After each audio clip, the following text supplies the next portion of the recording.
liquid room for your next special event. Call Maloney's for special 724-437-2061. That number again, 437-2061 for Maloney's on West Main Street. And this is your local station, WMBS, WMBS590.com.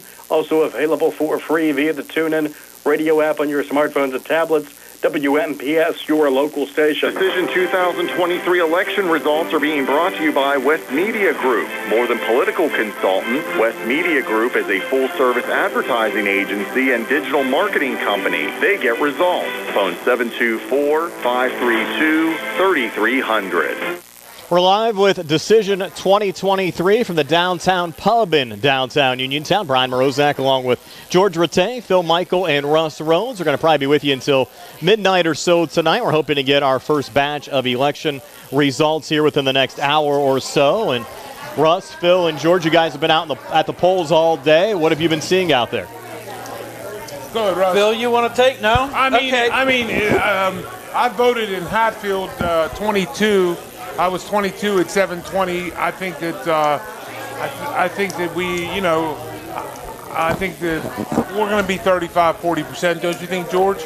I said anywhere over 30. I think to some of the larger precincts will be more than that because I visited probably 20 precincts out in the German Township, New Salem area. So the majority of them was running around 25 to 30%. Yeah.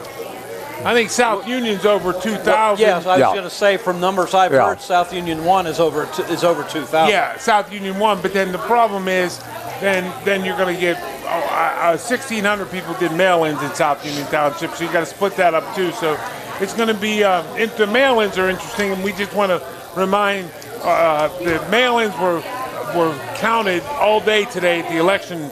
Up till 8 p.m. tonight. 8 p.m. tonight. And so we'll see those mail-ins as the other results are coming in. But if you're getting results from the polls themselves, the mail-ins are not in that number. That is correct. They'll put them together later tonight. And, guys, I would say as far as a ballot is concerned, over the last, I've been doing this 15 or 20 years, this is by far one of the busiest ballots that I think we've seen as far as a local election with competition on both sides. Yes. Yeah, and, a lot of that has to do with the simple fact that Republicans have taken the voter registration edge. And so you have, for better for worse, you now have Republicans running in those positions that you normally didn't see in the past. I think that might help them or might hurt them because there's some races out there that maybe the Republicans should have shied away from because some of those big, like the Nina Capuzzi race, the Tim Dye race, those people brought out, they worked hard. Tim Dye and Nina Capuzzi worked really hard, Jeff Redmond, and I don't know if you'll see them helping the other down ballot candidates. I think you will. What do you think, George? And I agree with you. Yeah. And I don't know if you could hear me or not. I can hear you. We got you good. We got you, yeah. We're good. Well, I think the other thing, too, there was a lot of people, of course, there was other races. You had school board, you had township supervisors, so that brought a lot of people out, but you bring township an excellent point. You're right. Just the whole bit. Yeah. And certainly even here in downtown Uniontown, obviously a contested city council race as well, which I think probably folks would be talking a little bit more about if it wasn't for all of the row races that have been, up this year as well. Very much so. And also, you bring up the city. Two candidates on the Republican side running for council against two on the Democratic. I can't remember the last time you saw two Republicans running for council on the ballot in the city of Uniontown, and add on to the fact that Mayor Gerke is running unopposed. Democrats didn't put anybody up to run against him. So even seeing that shift in the city of Uniontown as well, not just countywide, but inside the city. Exactly. Yeah. Any early predictions? Phil, you were a former councilman as well. How do you see the Uniontown City Council race maybe panning out tonight? Prediction, I think, in some early numbers that I've heard, I don't know about you, Russ, but I think we're going to split it here. I think you're going to see one Democrat, one Republican. I think Trey Thomas, I'm hearing from the ballots and from in-person voting, Trey Thomas and Gary Altman. Actually, I've heard Gary Altman might have the lead in in-person voting, but then the Democrats are obviously probably at least 2-1, I'm guessing, in the mail-in. So you might see a shift. But I think you brought up, though, a good point. If folks are just relying, we're hoping to get some official returns here within the next hour or so. But if you're just relying on some of the exit polls and the folks maybe going to some of the polling locations, they might not know right away, or you might see more of a shift on the Republican side versus on the Democratic side, where you're going to get some of those mail-in votes that might turn things around a little bit later on. Yeah, because you're going to see one number coming out, and then they're going to put them together, and then you're going to see another number. And one number that I received earlier, as of last Thursday, I believe there was about 8,200. George, tell me if you heard the same number. About 8,200 mail-ins, and about 6,800 of those were Democrats. Actually, Yes. I've got those exact numbers for you. All right, give it to us. Okay, the Election Bureau sent out a total of 8,636 mail-in ballots, and that's combined with all party affiliation. Well, but that includes military ballots, that includes absentee ballots, emergency ballots. They received back 6,487. Oh, okay. So 6,487 ballots that they still. Do we know how many? Yes, there was the Democrats was around 6,000 returned. Yeah. Versus about 900 and some Republicans. It was, and I thought I'd grab that paper with me, and I didn't. I grabbed the wrong piece of paper at home. No, it was 5,800. 58. I was just rounding them up. I'm sorry, 5,000. It was 5,000 Democrats and about 8 or 900 Republicans. And about 1,800 Republicans. Well, even 1,800, you got to think, we'll see how that goes. So it's also going to come down to overall turnout now, too. Right. Again, we're coming back to the 4,000 plus edge that Republicans have. I'm going to go back to the primary here. In the primary, Democrats came out 37%. Right. 36.99 to be exact. Republicans, 32.34% Republicans. If that number holds true for this election, I think we're going to have split races throughout the county as far as winners between Republican and Democrat. If the Republicans come out in strength, if they even equal the turnout of the Democrats, I think you're going to have a very red county at the end of the night. We'll see how things shake out, Russ. It's going to be interesting to see throughout the course of the evening. We're going to take a quick timeout. Again, we're live here at the Downtown Pub in downtown Uniontown. Our election coverage brought to you by West Media Group. We're hoping to get results in here within the next hour or so. Brian Morozak along with George Rattay, Phil Michael, and Russ Rhodes. Billy Dice behind the camera on our Facebook Live video feed. And we're back with more election coverage in just a moment for the Downtown Pub in Uniontown here on WMBS. Business. Getting your message out to voters takes a good strategy. West Media Group's strategic expertise and creative capabilities have helped to elect many notable Fayette County office holders, including Judges Steve Leskinen, Nancy Vernon, and Linda Cordero, retired State Senator Rich Kasunik, former State Representative Tim Mahoney, District Attorney Rich Bauer, District Judges Wendy Dennis, Dan Shimshock, and Rich Kasunik, and this year they are assisting County Commissioner Vince Vasides and South Union Township Supervisor Rick Vernon in their re-election campaigns. West Media Group has also successfully managed a number of prominent races in neighboring counties. A full-service strategic marketing company and advertising agency, West Media Group can develop a plan for success for your business or organization, just as they have done for so many candidates for office. For websites and e-marketing programs to complete strategic advertising plans, call West Media Group at 724-532-3300 or visit them at westmediagroup.com. They get results.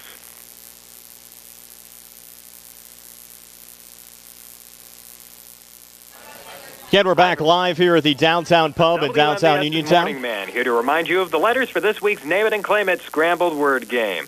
In this week's puzzle, we have 8 letters. Count them, 8. Let's see if you can't unscramble these into a proper word. The letters this week are B as in Bumble, E as in Eternal, A as in Apple, E as in Eat, T as in Tinder, E as in Electric, N as in Nifty, and S as in Sam.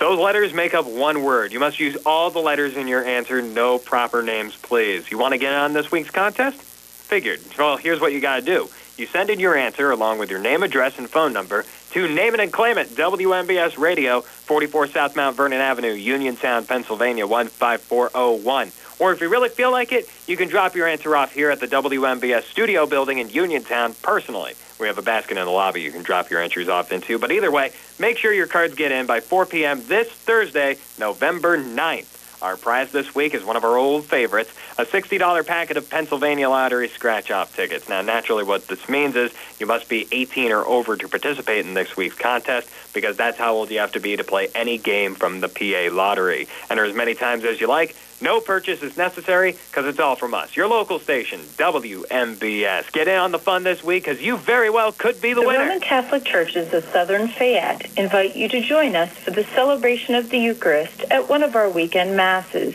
The updated Mass schedule is as follows. Saturday Vigil Masses will be celebrated at 4 o'clock St. Therese, 4 o'clock St. Hubert in Point Marion, and 4:30 St. Mary.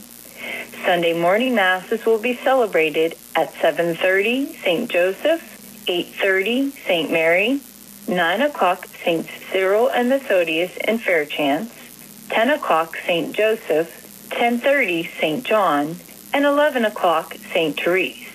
A Sunday evening Mass will be celebrated at 5 p.m. at St. John. A rebroadcast of the Mass from St. Therese will air on WMBS on Sunday after the news at noon. Please check out our website, faithsouth.org, for more information. Back here at the Downtown Pub in downtown Uniontown, election 2023 coverage. Brian Morozak along with George Rattay, Phil Michael, and Russ Rhodes. Billy Dice behind the camera. Nick Barczyk back inside our Davis & Davis Attorneys at Law studios. Again, we're waiting for the first batch of official results. And I know you guys have been getting all kinds of polling numbers from the individual poll locations, but obviously no final results in any of the precincts as far as anything coming from the Election Bureau. No, we're just getting numbers. George is getting numbers coming in. I'm getting numbers. Russ has some numbers. Do you have some numbers now? No, I don't have any numbers. Oh, okay. No, I see. You guys were out and about today. Working for your individual candidates or whatever. My candidate, Commissioner Lord, he didn't put out any poll workers today. None. Yeah, he took that position. None. I seen him out. Yeah. And he actually sent a mailer out. Right. Yeah. One of his mailers said, I'm not putting out poll workers, so... And he did a radio ad. I stayed, and he did a radio ad. Just to clarify, Absolutely. I was working as a constable today. I didn't have any candidates on the ballot. Yeah. It is nice, though, not to be approached when you walk in. I mean, even though there's people that know me when I walk in a way, it's nice if you can just go and vote and not have everybody shove materials and stuff in your face. Because I think, for most of us, when you go in, you probably have an idea in about 95% of the races you're going to vote for anyways when you walk into the voting booths. Yeah. So, I voted at 7:05 this morning. I was number 5 voter in my precinct, and that was it. I was around 4:30 at Hatfield, and I think I voted around 3:30 in the afternoon. Okay. So if that shows anything as far as turnout. Yeah. What number were you? 4:30 at 3:30. 4:30. 4:30 at 3:30. I gotcha. Okay. I know it's a little confusing. Now I'm following you. Yes, I was yes. 22. I'm a little slow today. I was 22 at 7:20. Yeah. I was 29 at 7:10 at South Union 1. Okay. Now, I will tell you, Brian, something happened this morning. Okay. I bought a room full of Democrats breakfast. George, Wow. George was one of them. You're a nice guy, aren't you? He's not saying anything. Yeah. Because I might have to reciprocity, and I know dinner will be more than breakfast. Did you guys have a little running bet on if more Republicans win than Democrats, then he has No. to It was return all the favor? social. No, It we're was just all friendly. social. We're friends. George and I are just friends. Oh, okay, It good. was social. We had a nice breakfast, good conversation. Always nice to keep things. Well, I know one thing, and I preached it. There was no excuse. The weather was great. Oh, It was. I mean, there was no reason for somebody to stay home and not vote. Yeah. And really Exactly. and truly.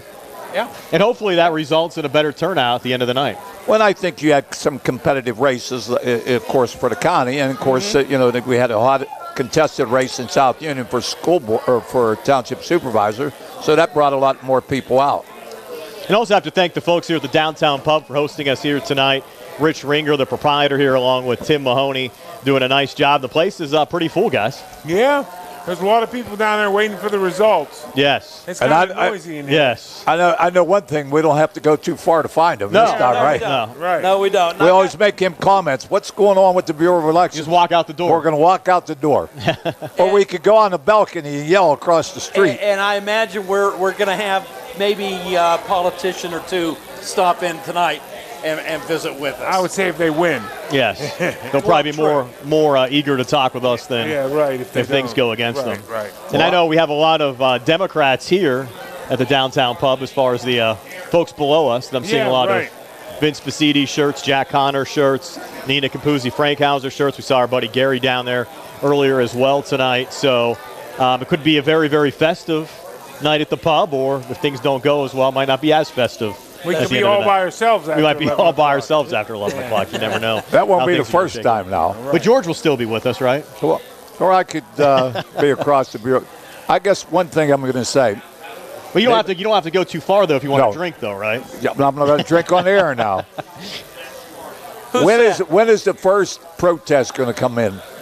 Tomorrow morning or Thursday? Tomorrow morning. Tomorrow morning. I guarantee there'll be somebody out there questioning the whole election process. Well, that's if there wasn't one today. Right.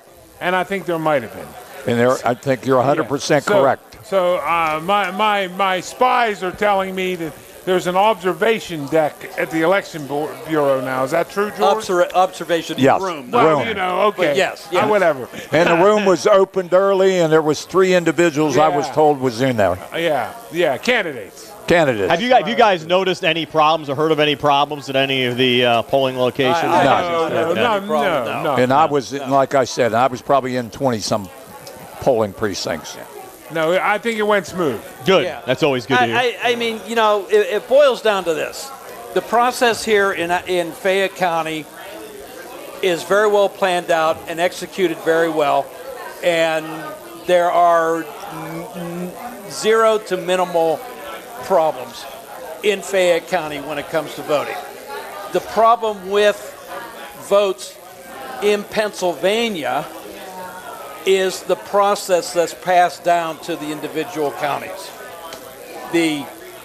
And George, I know you're probably going to disagree with me, but the mail-in process where there is little verification on it is the problem. It complicates things for everybody else. Now, once the individual counties, and especially Fayette County, receive those ballots, they are handled the way they are supposed to be handled.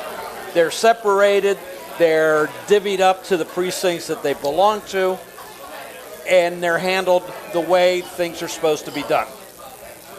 So what are you implying, Russ, that we do it better than everybody else? I do. Okay. I do. That's a compliment then, right? Yeah. Well, here's another problem. And we talk about this. Look at Greene County. They may have a special election because the second time the ballot went out, it was wrong. Yes. On the commissioners, it said vote up to 3. 3, correct. 3. And it's only 2. Now you think about some of you go to a printer, you think you went over this thing more than once because the first one was wrong. Now after they did it, the second one was wrong. Yeah. So I don't know what's going to happen there. I think there was one polling precinct where I was. They had a problem with the machine. They called the Bureau of Elections. It was rectified immediately. Yeah. Right. We actually have some updates, not here locally, but statewide and also in Allegheny County. Nick and Doug are back inside our Davis & Davis Attorneys at Law studios. Let's turn it over to Nick and Doug, and they can pass along some of those results. We'll be back here in just a moment from the Downtown Pub in downtown Uniontown. Our election coverage brought to you by West Media Group. All right, thanks so much, guys. Doug Saltzman, you do have some updated numbers in Allegheny. Yeah, we got just about 40% of the vote in, and these are the biggest races in Allegheny County. Of course, the second biggest county in the state. For county executive, this was the surprise that Joe Rocky, who literally nobody knew just a few months ago, is holding his own at this point in this county executive race. Of course, he's going up against Sarah Innamorato. And that race right now is much closer than you might think, with Sarah Innamorato leading with almost 40% of the vote, and she has just about 52% of that vote so far. Long way to go, though, in that race. The other race, of course, in Allegheny County that has got a lot of attention, the longtime incumbent, he's been in for 6 terms, Steve Zappella, lost the primary to Matt Dugan, who was the lead public defender in Allegheny County. That also 40% of the vote in just over 205,000 votes. Dugan is leading with 108,000. Steve Zappella, who won as a Republican write-in, is running against him as a Republican. He's got 97,000 votes. So, again, just under 40% of the vote in, 205,000 votes counted. Dugan, 108,000. Steve Zappella with 97,000 and just a handful of write-ins beyond that. So those are the two big races here. That's actually been watched from a national standpoint to see what impact that will have.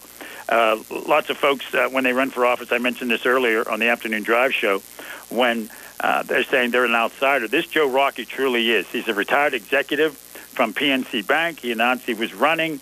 Nobody gave him a lot. He actually has outraised Sarah Innamorato, who is right now, was formerly a state representative. She resigned to run in this race. So there's the update, again, with just under 40% of the vote in Allegheny County. Thank you, Douglas. The night is very young, though, so that definitely could change, but nice to have those preliminary figures out there. And again, the night is very young as we have election returns throughout the night, brought to you by West Media Group on WMBS. It's Nick Barczyk and Doug Saltzman from the Davis & Davis Attorneys at Law Studios. Back out to Brian and the gang at the Downtown Pub. In just a bit, right now, 49 degrees at 927. Politics is a tough business. Getting your message out to voters takes a good strategy. West Media Group's strategic expertise and creative capabilities have helped to elect many notable Fayette County office holders, including Judges Steve Leskinen, Nancy Vernon, and Linda Cordero, retired State Senator Rich Kasunik, former State Representative Tim Mahoney, District Attorney Rich Bauer, District Judges Wendy Dennis, Dan Shimshock, and Rich Kasunik, and this year they are assisting County Commissioner Vince Vasides and South Union Township Supervisor Rick Vernon in their re-election campaigns. West Media Group has also successfully managed a number of prominent races in neighboring counties. A full-service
WMBS.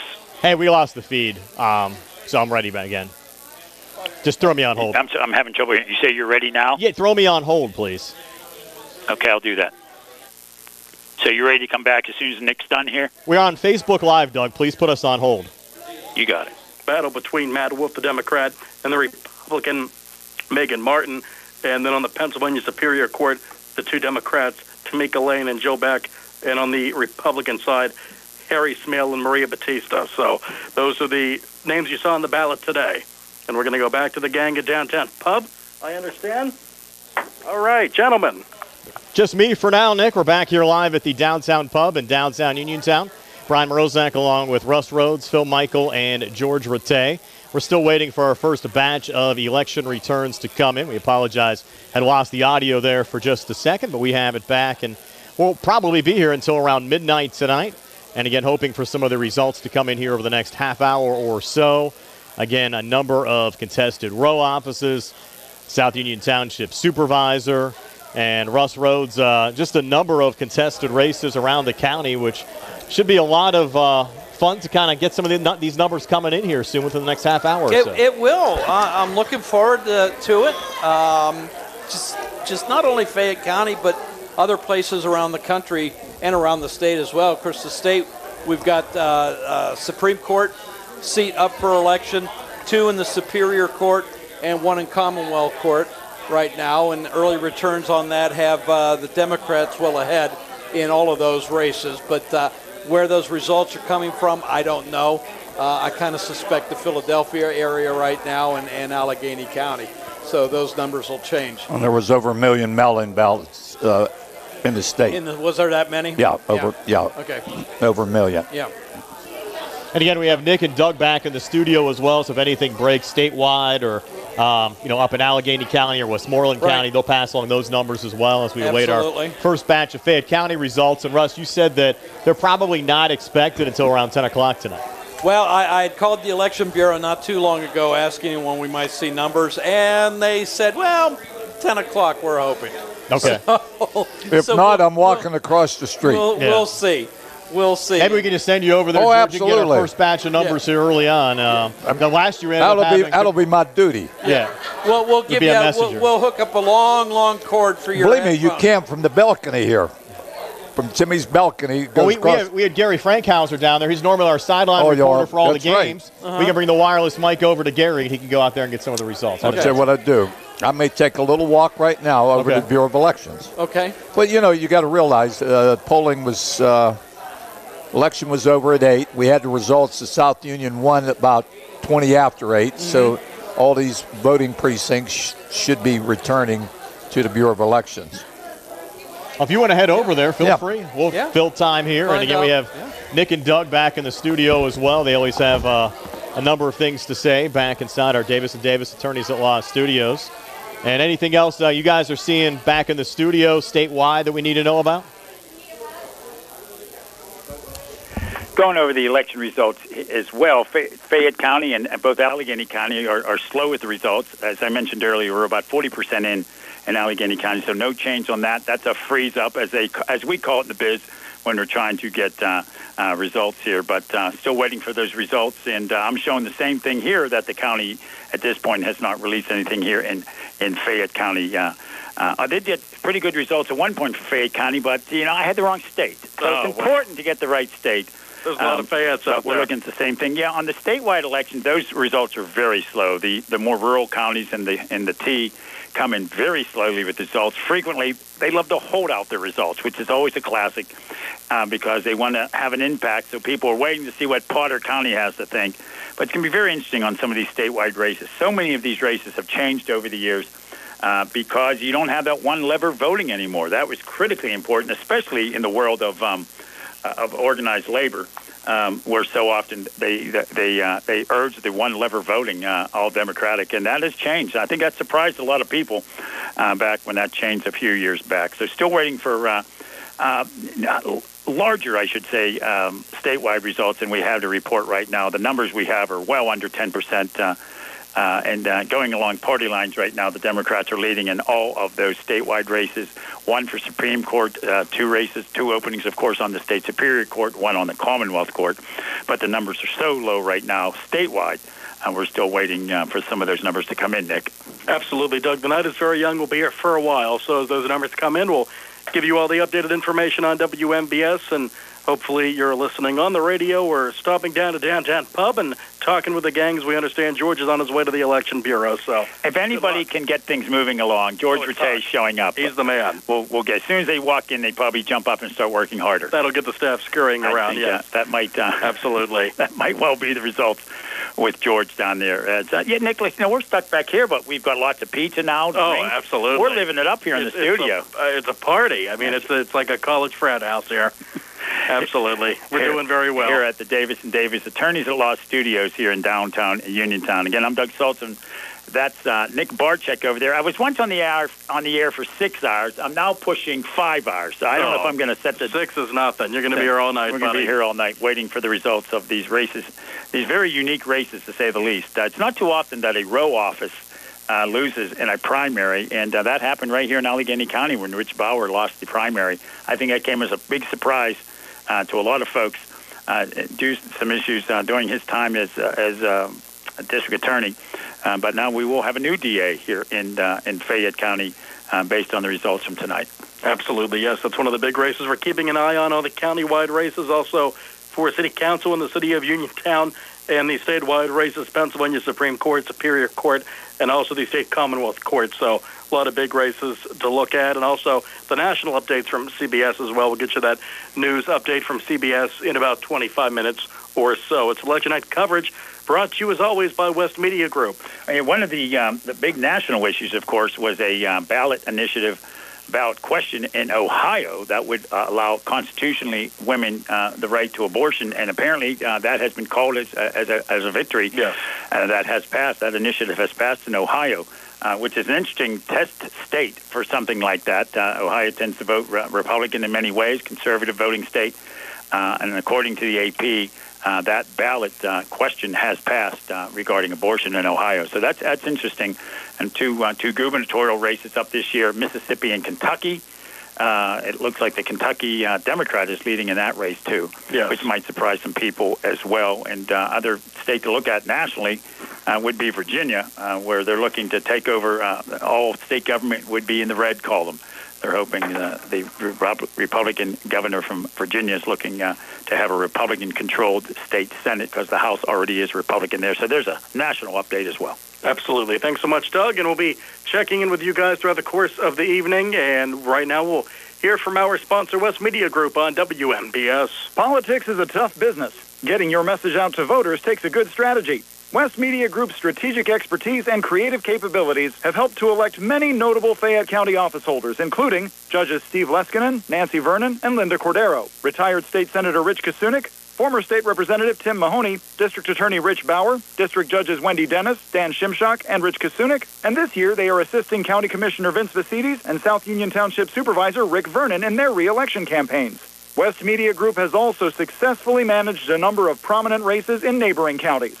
A full-service strategic marketing company and advertising agency, West Media Group can develop a plan for success for your business or organization, just as they have done for so many candidates for office. For websites and e-marketing programs, to complete strategic advertising plans, call West Media Group at 724-532-3300 or visit them at westmediagroup.com. They get results. This is a Radio PA news update. A water boil advisory in parts of Ligonier and Fairfield Township will be in place at least until tomorrow.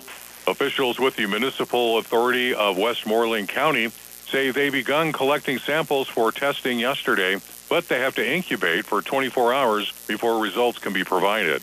2 negative tests on different days are needed to lift the advisory.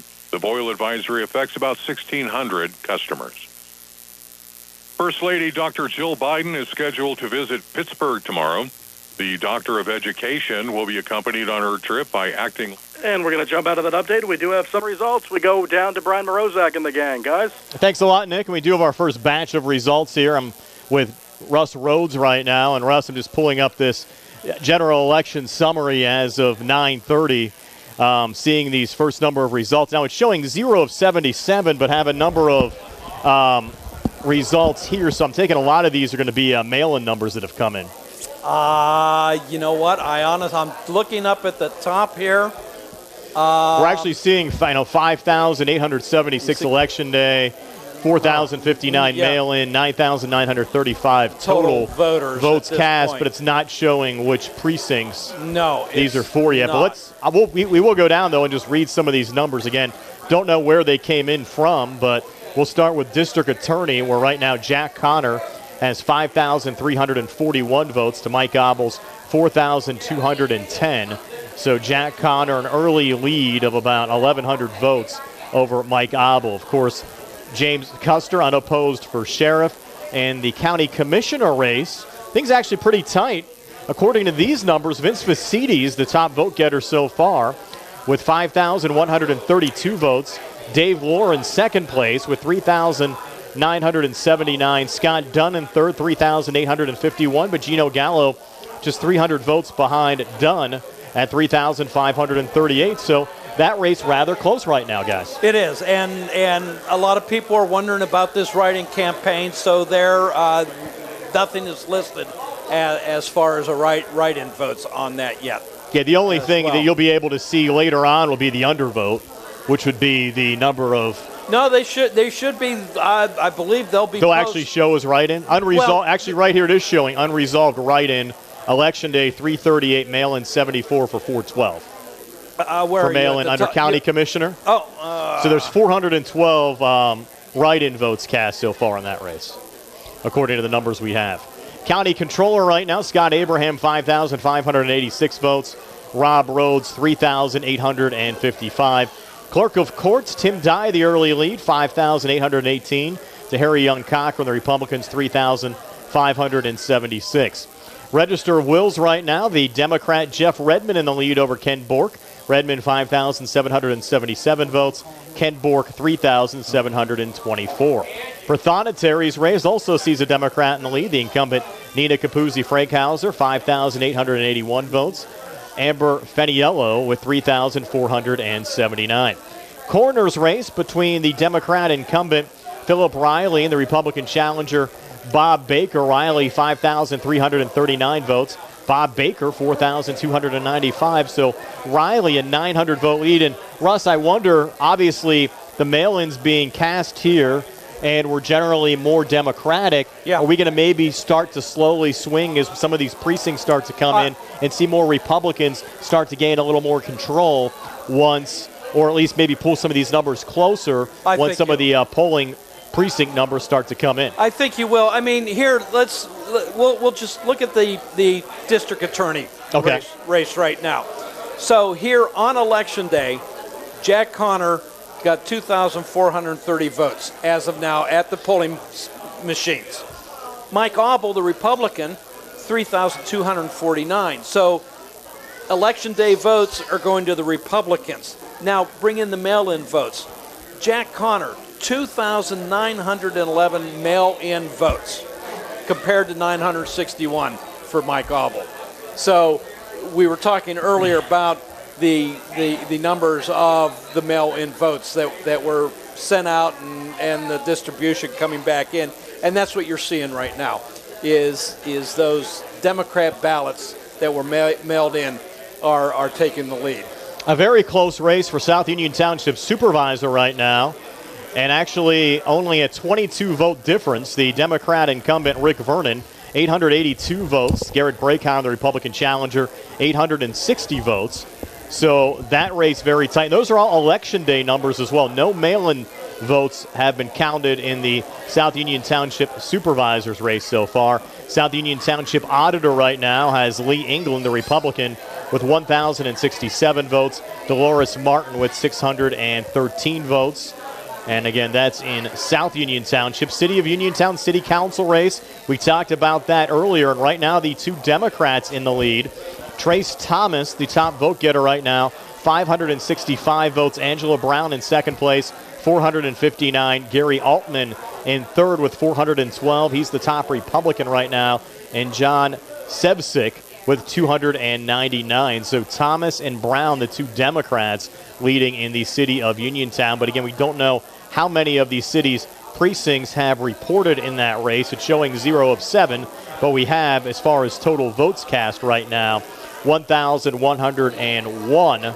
But again, you vote for 2 in that race as well. So you're probably talking about counting 500 or 600 people that actually went to vote. Yeah. Yeah, we got to wait for more the numbers to come in. Correct. Yeah, because we don't know how many precincts. Usually it'll tell us, like in the city, there's 7. Usually it'll say 2 out of 7, but it's not saying. Yeah, it's showing 0 of 7 right now. Right. So for whatever reason, the Election Bureau has not updated those totals right now. And we talked about some of the retention questions as well, at least here locally, with Linda Cordero and Joe George.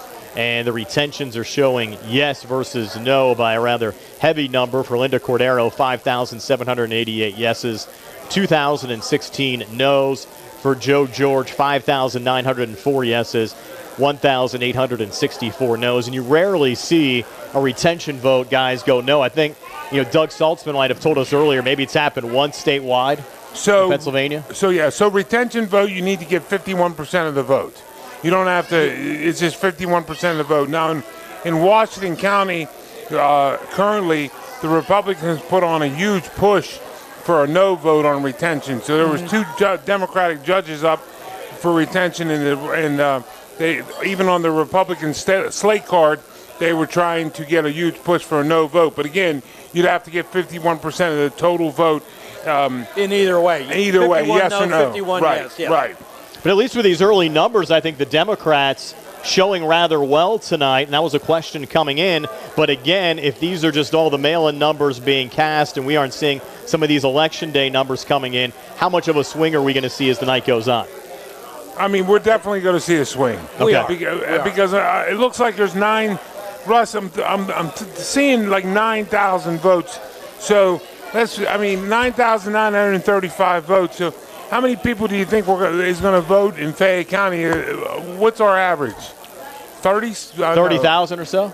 Maybe more than that. 35% of it maybe 30,000. Do you know, Russ? I'm going off a percentage, so from the primary, but we've got 79,000 total registered 79,000 voters in the county. So 35%. Yeah. So, Brian, we have a guest. Yeah, we actually have the mayor of Uniontown here who's unopposed for mayor in the city of Uniontown. And, Mayor, I assume you've been busy today at a lot of the polling locations as well. Yes. How you doing, Brian? Good. How are you, Mayor? Thanks for stopping by. Mayor? Good to see you all. So Mayor, you've been to all 7 polls in the city? Yes, I was. And what did you think about turnout? About normal for a local election. It looked a little small, though, at City Hall, right? It was slow. It was, but, the mail-in ballots make a difference in that also. Right. Now, I mean, you're unopposed, but you're a registered Republican.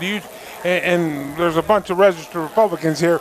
Do you think that the Republicans are slow to this mail-in, and now we're seeing a little bit of we have to catch up as Republicans, or we're going to get caught up, right? Oh, I agree. The Republicans are very slow in the mail-in ballots versus the Democrats. Russ, do you agree with that? Do you think that the Republicans need to push the mail-in ballot a little bit? They are starting to do that. Yeah, but How much of a going back to when Trump was running 3 years ago? How much of that factors in? Because one of his messages was go to the polls on the Republican side. Exactly. Don't go and mail in. And I think we're starting to slowly see that change. But I think that's maybe one of the reasons why on the Republican side you generally see more Democrats with mail-in votes than Republicans. Just going back to what happened nationally 3 years ago. Yeah. Well, again, 3 years ago we went to bed and the former president was in the lead. Correct. We thought he was going for re-election, and we woke up and all of a sudden all these mail-in votes came in. Because all these mail-in votes got counted. And it's kind of the opposite here in the county because we're actually seeing the mail-in votes come in early. Yeah. So, again, we'll see how that all pans out. Any other observations from today, Mayor? Obviously, you have a pretty good feel for what's going on in the city. Well, I'm excited for the 2 that are coming in. Whatever 2 we get, we'll be able to work with them. And I think we got the city going in the right direction. And all 4 of the candidates that I spoke with, they want to continue going in the same direction that we're going. So it'll be it won't be a seamless transition, but I think it'll be close to a seamless transition. And you also have Joby Palumbo coming in, John McCune as well, and I think those are folks you're really looking forward to working with as well. Absolutely. They'll work with the team that we have already there. So it seems like we've got a good, strong team, and everybody has one focus in mind, is moving the city forward. Well, Mayor, again, we appreciate taking the time to join us. Enjoy the rest of your night. I think it's fun tonight here at the Downtown Pub. How about it? Sure. There's a lot of people here, and it's a great venue, and I like where you're sitting, too. This is really nice. Yes, get a nice overview of everything. Downtown Pub, pretty crowded tonight. Again, our election coverage courtesy of West Media Group live here at the Downtown Pub, and certainly having a lot of fun tonight. Mayor, again, appreciate your time. Thanks for having me. Bye-bye. We have George Rattay stepping in here as well, and we actually got that first printout, George, I think, which you're going to hand to us. Does that say 9:30 p.m.? Yeah, we got it. We already passed it along. We appreciate you. No, talk into the mic. Talk into the mic. I was intercepted. I was trying to run for a touchdown about. It's all right. We got it online while you were out there. Online. We appreciate you trying to hustle down there. So she said in about a half an hour they'll have the next printout. Okay. Did you happen to get a chance to look at any of the numbers? No. I didn't look at So far, just based on what we've seen, the Democrats actually showing well, but those are counting a lot of the mail-in numbers. She said for now, forget about the mail-ins. The next one, you'll have a little better idea. Well, the mail-ins are showing on that. Yeah, but I'm saying, she said just that's meaning whatever they have mail-ins, it's up to date. Okay. Yeah, that's what it's showing on there, too. So I didn't even get a chance to look at it. Okay. Well, maybe we'll take a break, send it back to our Davis & Davis Attorneys at Law studios, and send it back to Nick and Doug back there. Take a little time out. We'll be back here at the Downtown Pub. Maybe get one more check in here before 10 o'clock, and hopefully after the 10 o'clock news, have some more numbers for you here on our local station, 590 AM, 101.1 FM, WMBS Uniontown. Politics is a tough business. Getting your message out to voters takes a good strategy. West Media Group's strategic expertise and creative capabilities have helped to elect many notable Fayette County office holders, including Judges Steve Leskinen, Nancy Vernon, and Linda Cordero, retired State Senator Rich Kasunik, former State Representative Tim Mahoney, District Attorney Rich Bauer, District Judges Wendy Dennis, Dan Shimshock, and Rich Kasunik, and this year they are assisting County Commissioner Vince Vasides and South Union Township Supervisor Rick Vernon in their re-election campaigns. West Media Group has also successfully managed a number of prominent races in neighboring counties. A full-service strategic marketing company and advertising agency, West Media Group can develop a plan for success for your business or organization, just as they have done for so many candidates for office. For websites and e-marketing programs to complete strategic advertising plans, call West Media Group at 724-532-3300 or visit them at westmediagroup.com. They get results. And we're back here at the Davis & Davis Attorneys at Law Studios at WMBS, and we actually are being told we have Fayette County Commissioner Dave Lohr. Sorry, Doug, we'll get to your brilliance later. All right, gentlemen, all yours. Thanks a lot, Nick. Dave Lohr is going to be joining us here in just a second if he wants to sit down here, and we can chat with Commissioner Lohr. And, Commissioner, we saw some early numbers coming in, and again, very preliminary right now, but the county commissioner's race looking close just on this early batch of numbers. Right now, Vince Vasides showing as the top vote getter with 5,132 votes. You're in second place with 3,979. Scott Dunn with 3,851. And Gino Gallo, 3,518. And Commissioner Lohr, your early observation as far as some of the numbers you've seen and how the whole Election Day process has gone for you so far today. Thank you.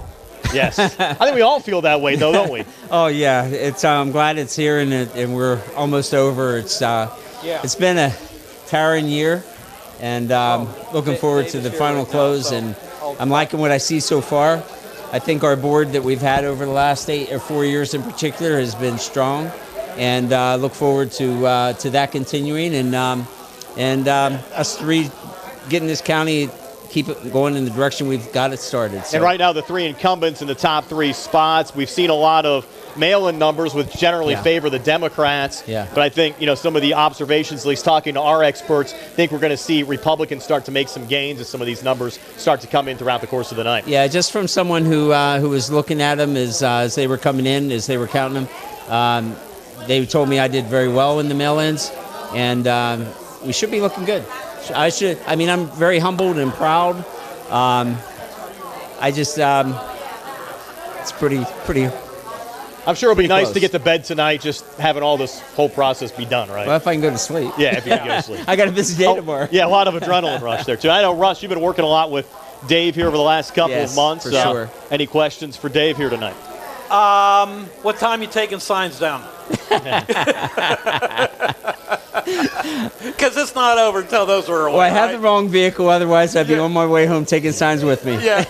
If I got the wrong car. Yeah, okay. All right, so first thing in the morning then. Yeah, we'll start as soon as possible. But we have some meetings tomorrow. The commissioners have meetings tomorrow. Wow. That we have to do. And so, hey, we're off and running. We haven't stopped. We've worked this whole campaign. It is business as usual. Yeah. You've got a lot on your plate still. Yeah. Oh, yeah. Tons. I will say, after being around the area the last 20 years or so, the last 4 years, I think we've had the county commissioners certainly get along better than maybe I think a lot of past administrations have. And I think that's good to see for the county when you could have three people all working for the same agenda instead of having that constant bickering, which unfortunately seemed to happen a lot going back, from maybe 2019 on back to some degree. Well, the thing about it is, no one's ever going to get along, get the same ideas, get along all the time. But when what our job is to do is to set those aside and make sure that the public sees us working the same direction and doing things right. And that's what I give credit to my fellow two commissioners. And I know that that's going to continue on. So I'm excited. I think we have a great 4 years in front of us, and looking forward to it. Again, best of luck. The rest of the night, we'll see all these final numbers show out, but I think you're looking in pretty good shape right now. Yeah, I think so too. Pretty cool. Pretty cool and very humbling. So. I appreciate you taking the time to join us here at the Downtown Pub tonight. Thank you. I'm going to have one of your pretzels. Yeah, feel free. Take whatever you want. Take whatever you want. Thank you, everybody. Everyone out there, I do appreciate your support and all that you've done for me. Thank you, thank you, thank you. That's Fayette County Commissioner Dave Lohr again on the ballot tonight as well, running for re-election. And right now, Commissioner Lohr second based on the numbers that we have right now as far as vote totals in the county commissioner's race. Again, we'll recap everything for you right after the top of the hour. Doug, I know you have some numbers here real quick. We have about 2.5 minutes until CBS News. So I'll let you take over real quick, and then we'll rejoin you from the Downtown Pub here right after the 10 o'clock CBS News update. All right, gentlemen, thanks so much. Good to hear from Fayette County Commissioner Dave Lohr. The number's looking good for him as we have just about 2.5 minutes before the top of the hour, Doug. I think we can fill 2.5 minutes, Nick, on this election night 2023. You've already done 5 hours. So I think, that's right. I'm up to, I started a little after 5 tonight. Yeah. Will I be here till midnight? Absolutely. Well, the chicken wing order just arrived. Yeah, we finished the pizza. The chicken wings are here. Delicious. And we're still waiting on the liquor order. But we're eating good here in the WMBS studios. We'll give you some updates here. We talked about Ohio. That initiative did pass to put on the Constitution and Ohio the right to an abortion. Also, now I think Nick's considering moving to the West now. That marijuana is now going to be legal in Ohio. Doug, I'm a newsman. Please. That's right. What was I thinking? That's right. Yeah. But here, let's take a look at Allegheny County again. This is a big race being looked at nationally for county executive with over 70% of the vote in Allegheny County. The Democrat, Sarah Innamorato, who was former state representative, with 153,000 votes. Joe Rocky, a retired executive with PNC Bank, 135,000 votes. So that race is about an 18,000 vote difference. A very close race for district attorney. Matt Dugan, who is the former lead public defender in Allegheny County, beat Steve Zappella, of course, in the Democratic primary. Zappella, however, got enough write-in votes on the Republican side that he was the Republican candidate, again, with 70% of the vote in. How about how close this race is? It's under 1,000 votes, 145,344 for Matt Dugan. Steve Zappella, 144,528. Every vote counts. You talk about it right there. 290,000 votes are in, 900,000 registered voters in Allegheny County. And I said earlier, with a 23% turnout. So that's the numbers we have right now. Very interesting to see what's happening in the largest county here in western Pennsylvania. Important, even though it's not Fayette County where our station's located, Allegheny County plays a significant role here, being the center. Yeah, it's the epicenter of the region. There we go. Yes. That's a good way to describe it. No surprise in those other races in Allegheny County.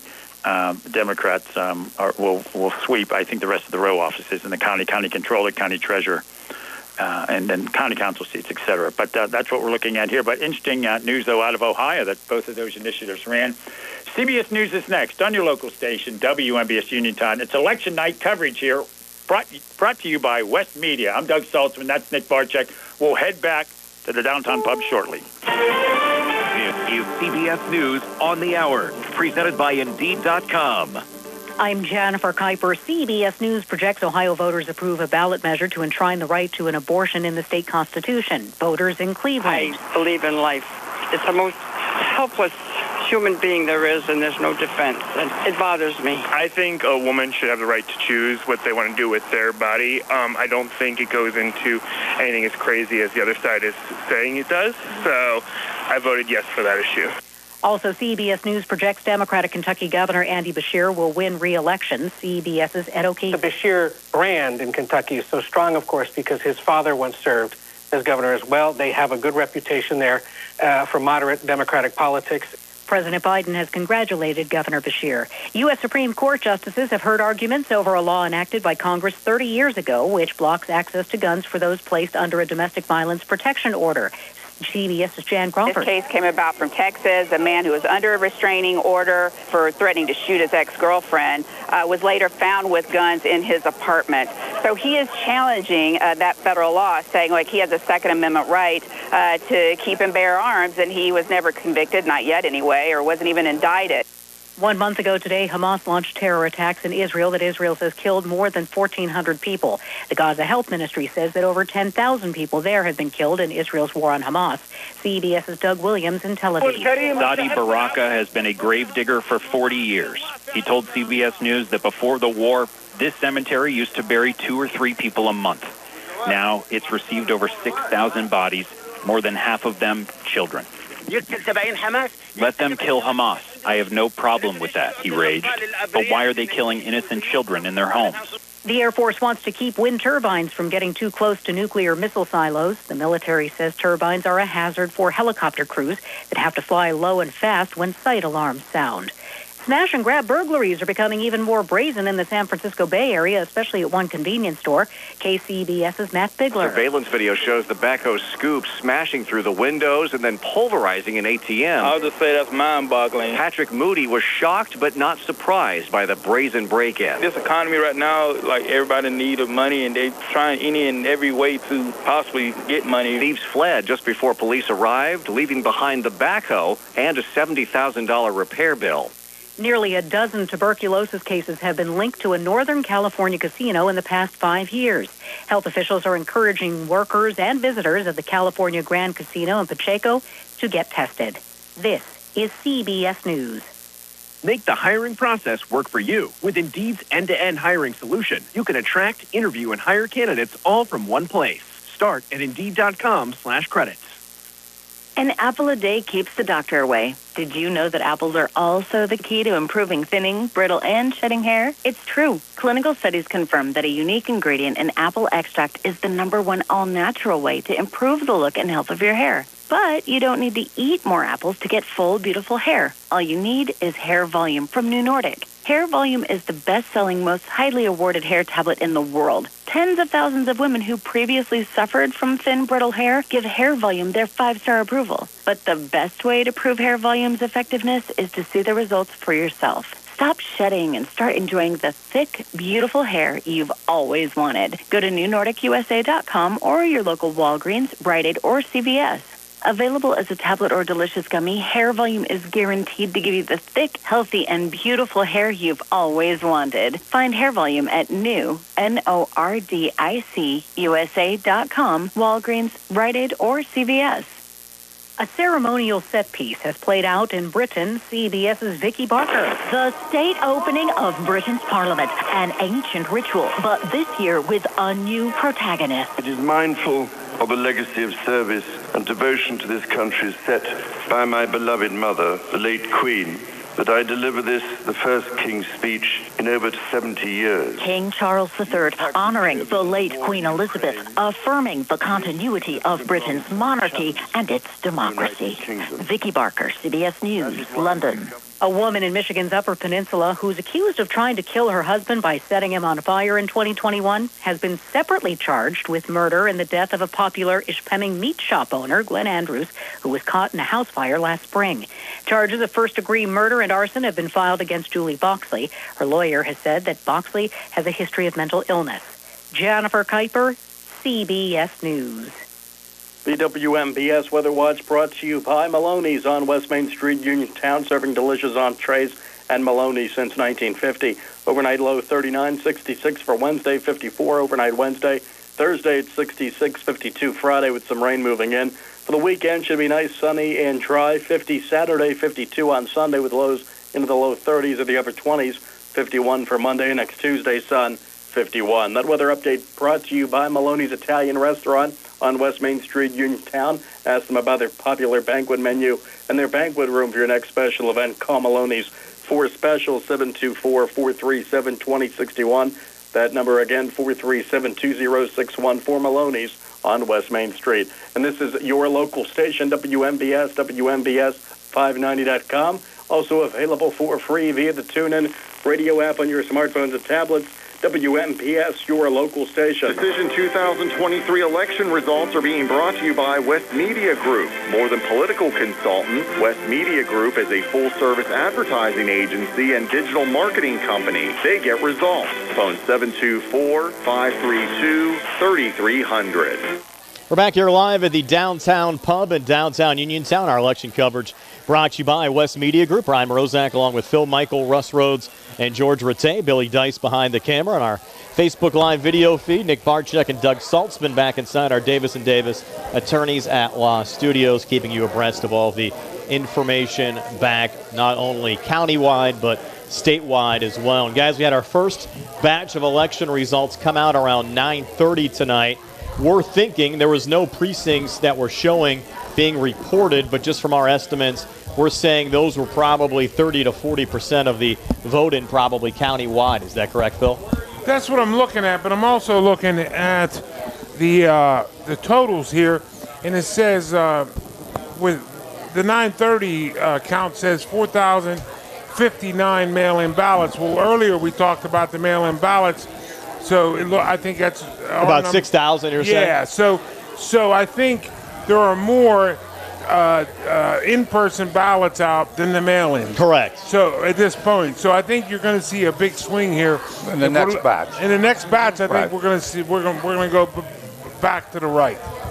Yeah, that's Democrats early on, and we can recap some of these numbers again. This is what the first batch of results that we had coming here around 9:30 tonight. And if you're just joining us, we'll go over some of those numbers, at least here in the county. District Attorney's race, Jack Connor, 5,341 votes. Mike Abel, 4,210. Now, if you look at the Election Day numbers, Mike Abel had about an 800-vote lead. Mail-in numbers, Jack Connor about a 2,000-vote lead. And again, Connor's lead overall, based on the first set of numbers, about an 1,100-vote difference, 5,341 to Mike Abel's 4,210. County Commissioner's race right now, Vince Vicidi's the top vote getter, 5,132. Dave Lohr in second place, 3,979. Scott Dunn in third, 3,851. But Gino Gallo still within striking distance with 3,538. So that race certainly not over yet. County Controller's race, Scott Abraham, the Democrat, in the lead right now. 5,586 votes. But again, you look at the Election Day votes, Rob Rhodes, about a 500-vote lead over Abraham as far as the numbers that came in today. But Abraham got about 2,200 more mail-in votes than Rob Rhodes received in that race. You go to Clerk of Courts, similar trend there as well. Tim Dye, 5,818 votes. Harry Young Cochran, 3,576. If you look at the Election Day numbers, Tim Dye only received 60 more Election Day votes than Harry Young Cochran based on the numbers that we have so far, but received over 2,200 more mail-in votes than Harry Young Cochran received. Register of Wills, Jeff Redmond, 5,770.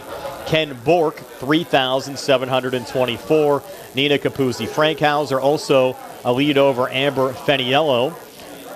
Capuzzi-Frankhauser, the Democrat incumbent, 5,881. Feniello, 3,479. Coroner's race right now, again, the Democrat in the lead, Philip Riley, 5,339. Bob Baker, 4,295. And those are some of the county-wide races. Again, we've also been watching a couple of the races both in the city of Uniontown and also in South Union Township that have been heavily contested, including the South Union Township Supervisors race between the challenger Garrett Breakiron and the Republican incumbent Rick Vernon. And right now, Rick Vernon just a 22-vote lead, 882. And again, these are just election day numbers in the South Union Township Supervisors race. No mail-in numbers showing up in South Union Township. Rick Vernon, 882 votes. Garrett Breakiron, 860. Auditor's race in South Union Township, Lee England, 1,067 votes. And Lee England, the Republican, Dolores Martin, 613 votes in that race. And we move down to the City of Uniontown. Again, a contested race for City Council. The two Democrats up there, Trace Thomas, 565 votes. Angela Brown, 459. Gary Altman in third, 412. John Sebsick, 299. Now, Phil, generally, we have seen here in the City of Uniontown right now, looking at the total votes cast right now, around 1,000. How many total voters are there usually in the City of Uniontown? About 1,400. About 1,400. So those numbers are close to probably 60 to 70% in the city as far as the votes that have come in so far. So that's very interesting. Something that perplexed me, George, Russ, maybe you guys know. So the mail-ins, they started counting at 8 o'clock, and you could go up to 8 o'clock tonight, right? 8 a.m. As long as they come in by So why aren't they already posted? They went into the Election Bureau. They should be all posted, right? Even the last ones are coming at 8 p.m. It's 10, 11. The mail-ins, shouldn't they be already done? When the mail-ins come in to the Election Bureau, they divvy them up to their specific precincts. So, as they go along, as we'll just say Uniontown 1. Yeah. When Uniontown 1 brings from the actual poll into the Election Bureau, okay, they will add those numbers to what they have counted. If they've gotten the Uniontown 1 mail-in ballot yet, they will add those together and post it that way. If they don't have them yet, they're either going to wait. Oh, okay. Okay. Okay, so they don't post the mail-ins first. No, wait for the they're other going to be they'll post them all together. But like with South Union, they have some of the in-persons posted, but none of the mail-ins posted. Because the mail-ins aren't posted in South Union, but it looks like some of the in-persons they may not have gotten to South Union yet. Yeah. I assume. Are those done alphabetically, or are they just done randomly? I don't know. I'm going to assume they go alphabetically. I would say they probably go alphabetically. Okay. I'm just like Russ. Yeah. I can find that out just scrolling down here real quick and see if we have mail-ins cast below a certain letter, because it looks like early on in all these townships here, yeah, they don't Dunbar, they're there. Fairchance, they're there. George's, they're there. Henry Clay, they're there. And it looks like on this tabulation, it stops on the piece. Yeah, right here. Yeah, so they are alphabetical. They basically stopped counting the mail-ins at Perry Township. Okay, yeah, I see that. Yeah, so you do have some, though, in Salt Lake and Redstone, so maybe that's not the way it's going. I don't know. Yeah, but there's nothing in South Union at all as far as mail-in votes that have been cast. Nothing in Spring Hill Township either. And I think as there's far over. as mail-in vote. Phil, correct me if I'm but there are mail-in votes cast in Uniontown, and that's a U. So, what are you going to do about that? I don't really understand. Yeah, it's an odd process. George, when did they say they're going to post again? I want to say a little after 10. Yeah, it should be any minute now. I'm trying to. Of course, if I run over there again, they're going to come. If I don't get hijacked by them. Well, we'll end up probably having it here anyways. It seems like they actually are trying to update. We ran into the problem during the primary. I think we went about an hour and a half, and we didn't have any kind of an update. And Commissioner Vasides ended up bringing us from the Election Bureau a current printout of the tabulations. And almost right on cue, I just mentioned you. Commissioner Vince Vasides joining us here Vince, tonight on WMBS. Vince, you get right over here. Now, he can sit there. He's fine. You can give him the mic. Give him the mic. Vince, you got the mic. And right now, based on the numbers we have, you're the top vote getter. Well, I don't know how that's going to end up, and I just want to win one of the seats. Correct. And, that's the main thing. But it was a long campaign. Worked very hard. Had a lot of supporters that worked very hard. I have to thank them from the bottom of my heart for the help that I got. It's a long day on Election Day, but they were out there throughout the whole year, really doing everything they can or could to help me. So I have to thank them. I think everybody will be happy when the night's over with. Oh, my. Vince, I got to ask you. It's been a long year. Do you have two strategies, one for in-person voting and one for mail-in? Because, you got a lot of mail-in, or maybe you don't want to tell us your strategy, really. but My do you have a different strategy? It's just reach as many voters as you can. You know? Has this mail-in vote, since we started mail-in voting, has it changed the way you campaign? Oh, definitely. When you run these elections now, you have to, if you're doing mailers, let's say, you have to mail them out early. Yeah. And then you wait and mail to the ones you think they're going to not go to the polls and not mail in. So it's two separate mailings. I have some feedback. Some people have told me that they like the mail-ins because then they get the mail-in and they get all the names, and then they can do a little bit more research. So you have to be out there earlier trying to educate them because they have your ballot, right? Well, I can tell you, I knocked on 3,000 doors in this campaign. Wow. Myself and a couple of other supporters that were able to do it. And there's a lot of people in this county that can't go to vote, but that want to vote. And, elderly people, that mail-in vote process is helping them to be able to cast a vote. And I saw a lot of that when I was knocking on doors. Yeah, because there almost used to be a time when you had to almost organize a chance to pick up folks that maybe can't drive or partially disabled to be able to take them out to the polling locations. Or they have to get. Now that it's convenient, you can drop it in the mail. And we had a very good return rate on our mail-in votes. I know as of yesterday I looked at it, and I think the state average was 73%, and we were at 75 already. And I know that more came in today, so we could be as much as 80% return rate on our mail-in ballots. That's pretty good that it shows that the people are receptive of what's coming in and kind of following through with the whole process instead of just kind of throwing the stack of junk mail. I think Act 77 was good as a whole, but it does need some tweaking.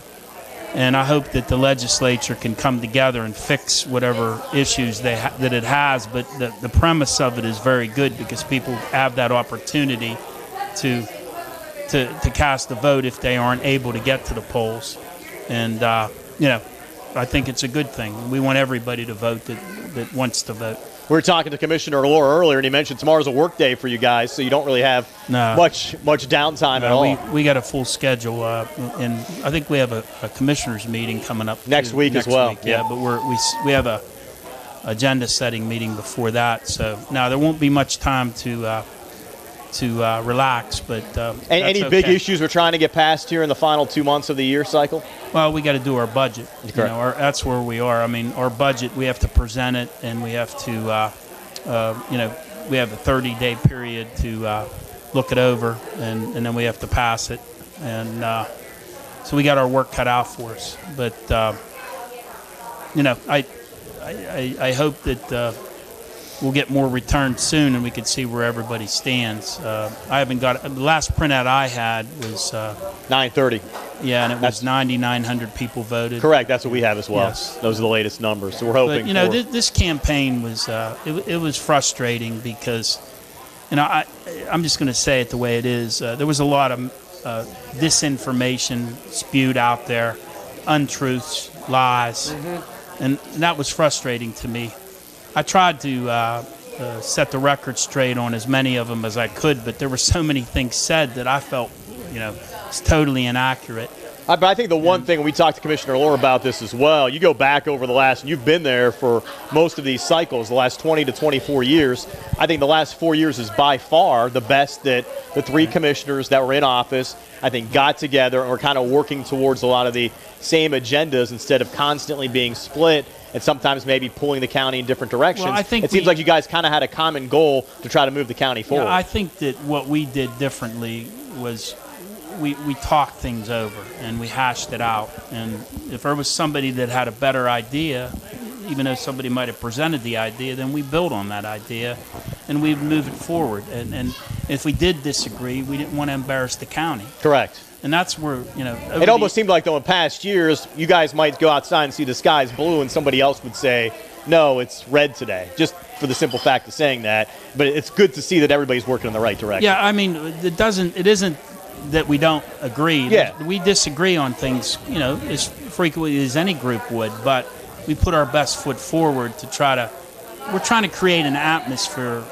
so people will come to this county, get more population, get more businesses, get more jobs. So personally, Vince, I interviewed all three of you, and I interviewed all three of you in the same week, but I interviewed you 3 times. But the message I came from all three of you that, you have a little bit different ways to wash the car, but you all want to wash the car together. There was a lot of we's. There was a lot of, we doing this, we're doing that. And I think in past, there wasn't that we like there is today. I think 4 or 5 years ago, George, you might agree, Russ too, they would come on the air and they would be like, there's more eyes instead of we's. Well, and they would go after current county sitting commissioners would take shots at another sitting commissioner. That didn't happen in this election. No. You guys are more unified. Yeah, there was some criticism, but it wasn't from the commissioners that are elected. Don't you agree, Russ? I agree. And I think this board, none of us are too far to the left or too far to the right. We're in that moderate zone. range. Right. Yeah. And I think that's why we get along so well. But make no mistake about it, we disagree. I think that one of the things I kept hearing during the campaign from the challengers, the non-incumbents, I'll say, since we're never mentioning names this campaign, nobody's name ever got mentioned. It was the commissioners or the. It just shows you guys are a group, though, right? Yeah. And even to your competition, you guys were a group. Yeah, and that's fine. I kind of liked it that way, so there wasn't any person's name mentioned. Yeah. But, the thing is, that's one thing I was pleased about how they handled it, but I wasn't pleased about a lot of stuff. I'll tell you, I think the people of this county they're paying attention. They know, they can sort through all the smoke screen, and I think they sorted through that, this election, and even all that negative stuff that was said about us, and it was extensive. And I think they chose wisely, and hopefully the three commissioners that are in there now will get back in, and we can continue to work together. And it seemed like overall today, just speaking with everyone that we've had here on the air with us today, the whole election process went smoothly. Didn't have any issues with any of the polling locations that we heard about, and it seemed like, as far as for an operations standpoint, everything went well in the county. Well, I think it did last election too, to be honest with you. I think a lot of that stuff was, just went on way too far and should have all ended, in my opinion, when the partial recount took place and nothing changed except one vote. That should have been the end of it. But that they kept going on and on with it to make it look like it was something sinister, and I don't believe that it was. We have good people working at that election bureau.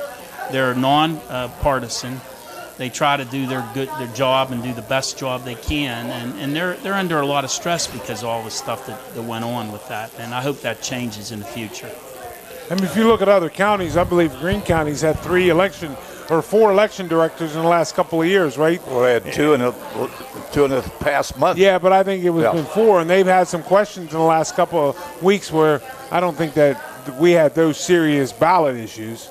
We didn't have it. You're not going to have ballots going out saying vote for 3 commissioners here in Fayette. Or vote for a magistrate that wasn't on those things. Well, thank goodness it didn't happen in Fayette. No, that's the blessing there. It's ironic, I being the chairman of the party, but let me say this on behalf of the chairman of the party. I know Vince campaigned sun up to sunset, been every part of this county, and Vince and I want to thank you for that because you were out and about. All our candidates were out and about. They did what they had to do, and they worked hard. And just like you said, there was some civility, there were some issues we'll talk about later, I as the chairman, but I want to personally thank you for running the campaign you did. Well, I always work hard. I mean, that's just my work ethic, and it's my work ethic as a commissioner. I don't know how to do it halfway. I have to go all in, and I did. I mean, like I said, I think I worked harder this time than any time. And I have to thank those guys that were saying those negative things because they made me. I was so They motivated you. Yes, good word. I was fired up, and if I was going to hit 50 doors in a night, I hit 75 or 100. Thank you. I think a lot of times, I think for all of us, no matter what the industry is, sometimes we need to get motivated. I think we all kind of go through that from time to time when you have people that are trying to take shots at you or trying to kind of force your hand into doing certain things. And I think, everybody, it seemed like that we've had on today, and you see everybody working hard in the county.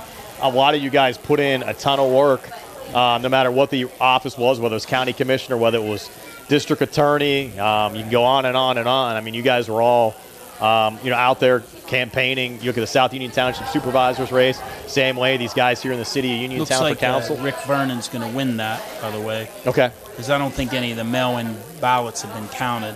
No, we did not see that either. He correct. was ahead on the machines. Yes. So. And Rick worked very hard.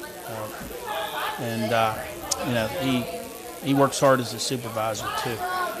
Again, Vince, we appreciate you taking the time to join us. Hopefully you can relax a little bit tonight before getting back to work tomorrow. Yeah, I got some family members here. Thanks for doing this, guys. I think this is pretty cool how you did this tonight. Yeah, we're going to have to thank everybody at the Downtown Pub for having us out here as well. Is a good idea. If it wasn't for them having us out here, we wouldn't be here tonight. And it's easy because you can go over and get the printout. That's what we said. We already sent George over once. Logistically, we might need to send him out again. I'm going to. That's where I'm going. I promise I won't get intercepted this time. And Vince, you're welcome on, I would say, all of our shows whenever you want to come. Guys, ask me, I'll be there. Well, I don't ever miss an opportunity to talk to the public, but I don't like to throw myself, or push my way in.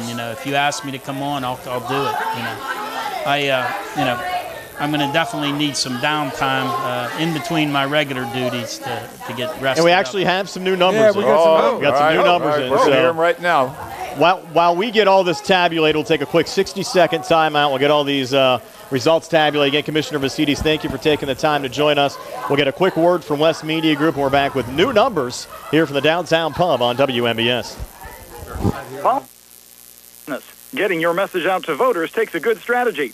West Media Group's strategic expertise and creative capabilities have helped to elect many notable Fayette County office holders, including Judges Steve Leskinen, Nancy Vernon, and Linda Cordero, retired State Senator Rich Kasunik, former State Representative Tim Mahoney, District Attorney Rich Bauer, District Judges Wendy Dennis, Dan Shimshock, and Rich Kasunik, and this year they are assisting County Commissioner Vince Vasides and South Union Township Supervisor Rick Vernon in their re-election campaigns. West Media Group has also successfully managed a number of prominent races in neighboring counties. A full-service strategic marketing company and advertising agency, West Media Group can develop a plan for success for your business or organization, just as they have done for so many candidates for office. For websites and e-marketing programs to complete strategic advertising plans, call West Media Group at 724-532-3300 or visit them at westmediagroup.com. They get results. We're back here at the Downtown Pub. You talk about fooling us, guys. So they update the website. They say new numbers as of 10/24. But the new numbers are the same as the old numbers, so we don't have any new numbers. I'll tell you an interesting... That sounds like a Who song. Yes. I was all excited, and the reason I took the break is I'm looking here. I'm seeing 9,995 votes cast. Yeah. It was the same vote total we had before us. So I said, hang on a second. And they have the site updated, but the numbers are the same. So we just sent George across the street. He's going to try to get a printout of the numbers. So we'll send it quickly back inside our Davis & Davis Attorneys at Law studios and see if Nick and Doug have any new info. I know there'll be a CBS News update at 10:31 that Nick and Doug will get to. And then we'll stop back after that 10:31 news update and hopefully have some new info. And if not, maybe Nick and Doug can pass along some statewide numbers as well. So we'll send it back to Nick and Doug right now inside the studio. All right, guys, thanks so much. We'll be sending it back out to you guys at the Downtown Pub. Great job as always. It is Doug and Nick inside the Davis & Davis Attorneys at Law Studios. Doug, we have 2 minutes before that CBS News brief. Why don't you fill us in? Well, the AP has called the Allegheny County executive race for Sarah Innamorato. The last number I see here is with almost 93% of the vote in. Sarah Innamorato with 179,000 votes, Joe Rocky with 166. So it's a 13,000 vote difference. That's a big difference to make up with just 7% of the vote. However, District Attorney, this is interesting, Stephen Zappella, who will be running, would win if this continues in this way, would win his, how about this, 7th term as a DA in Allegheny County. He currently has 176,000 votes. Matt Dugan, who is the the lead public defender for the county, 169,000 votes. So that's about a 7,000 vote difference with 93,000 votes. I have not seen that one called yet, but that would be a very tough one to make up as well. Very interesting on those votes, though, as well. On the statewide votes, those numbers are also coming in. Of course, they're very slow as well at times, and you can understand that at the state level. But the last numbers I saw, with more than half the vote in, is a Democratic sweep on all those state judicial races. 1 seat for the state Supreme Court, 2 for the Superior Court, 1 for Commonwealth Court. Now, there's a lot more votes to come in, and the rural votes, those generally the conservative Republican counties, come in later, and we'll wait and see what happens. So there's a long wait to go on those statewide judicial races in Pennsylvania. We'll have to wait and see exactly what comes up on those ones as well. We're going to go to that CBS News update at 9:31. Then we're going to head back to the downtown pub with the guys with election updates here on election night 2023, brought to you by West Media, as they do every year on election night. Full coverage. We're going to be with you till, I guess, about midnight tonight as we give you the election returns here from WMBS. CBS News is next. CBS News Brief. CBS News projects that Ohio voters have passed the measure known as Issue 1 to enshrine abortion rights in the state constitution. Voters in Dayton felt strongly on the issue. Women have the right to control their bodies, and doctors should be free to make the right medical choices, and I think that a no vote was just too restrictive for that. If it was more down to earth and more precise, then I think I would have probably voted against. Also tonight, CBS News projects that Democrat Governor Andy Beshear has won re-election, and Democrat Sherelle Parker will become the first woman elected Philadelphia mayor. U.S. Supreme Court justices hear arguments in a case that pits gun rights against a federal law that seeks to protect victims of domestic violence. Solicitor General Elizabeth Prelogar. Guns and domestic abuse are a deadly combination. As this court has said, all too often, the only difference between a battered woman and a dead woman is the presence of a gun. A decision is expected in June. CBS News Brief, I'm Jennifer Kuiper. Politics is a tough business. Getting your message out to voters takes a good strategy. West Media Group's strategic expertise and creative capabilities have helped to elect many notable Fayette County office holders, including Judges Steve Leskinen, Nancy Vernon, and Linda Cordero, retired State Senator Rich Kasunik, former State Representative Tim Mahoney, District Attorney Rich Bauer, District Judges Wendy Dennis, Dan Shimshock, and Rich Kasunik, and this year they are assisting County Commissioner Vince Vasides and South Union Township Supervisor Rick Vernon in their re-election campaigns. West Media Group has also successfully managed a number of prominent races in neighboring counties. A full-service strategic marketing company and advertising agency, West Media Group can develop a plan for success for your business or organization, just as they have done for so many candidates for office. For websites and e-marketing programs to complete strategic advertising plans, call West Media Group at 724-532-3300 or visit them at westmediagroup.com. They get results. We're back here at the downtown pub in downtown Uniontown. Again, still waiting for some new numbers to come in. Nick and Doug, I don't know if you have anything new back at the station right now. We're just awaiting some new results to come in here as well, and hopefully we'll get some new info over the next couple of minutes. We sent George Rattay across the street back to the Election Bureau, and hopefully he'll have a new printout for us. But again, we're still basically sitting on numbers from about an hour ago. Well, George is certainly getting his steps in this evening. We appreciate that. Thank you so much, guys. We'll be checking in with you again as you check in with us here at the Davis & Davis Attorneys-at-Law Studios, as Doug is showing some frustration there at the screen. I think many people on election night that bring you the returns there, they're yelling at the computer screens tonight. Yeah, I know everybody wanted to go back to have paper ballots because you wanted to have a paper result, but it seemed like when we were voting on a computer, we got the results quicker. We did, yes. Now, I guess most people say, who cares, we'll get the results tomorrow, but the results should be coming in quick. As long as they're accurate, that's the main name of the game. That's the key. It is funny when you go in and vote and you use your pencil and fill. Oh, it's so old school. We were talking to some of our guests earlier today in the afternoon drive show that how often it just seems like you're back in time. It does, absolutely. It's like you should have rode your horse to the polls or something. I feel weird getting out of the car and then voting like I'm taking the SATs, and Laura knows I didn't do well on those. Yep. Hopefully the people I vote for fare better. I did not have a number 2 pencil, so I'm hoping they will count my vote. The blue pen. There was no hanging chads. No, there was none of that sort of thing. But 2000. But yeah, riot. Taking a look, the last percentage I saw here on these races for the justice of the Pennsylvania Supreme Court, Democrat Daniel McCaffrey with just under 55%. Caroline Carluccio, who had some of the most negative ads I've ever seen run against a judge. She's at 45%. Over to the judge for the Superior Court, 2 elections there. 28% for Democrat Joe Beck, 25% for Timothy Lane. They're both Democrats. Then the Republicans dropped down to 23% and 21% for Maria Batista and Harry Smale.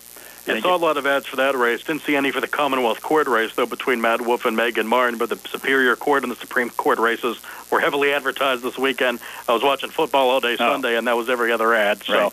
And the judge for the Commonwealth Court, as you just mentioned, Democrat Matt Wolf, has 53, almost 54% of the vote, and Megan Martin, the Republican, with about 46.5% of the vote, and more votes to come in on that, naturally.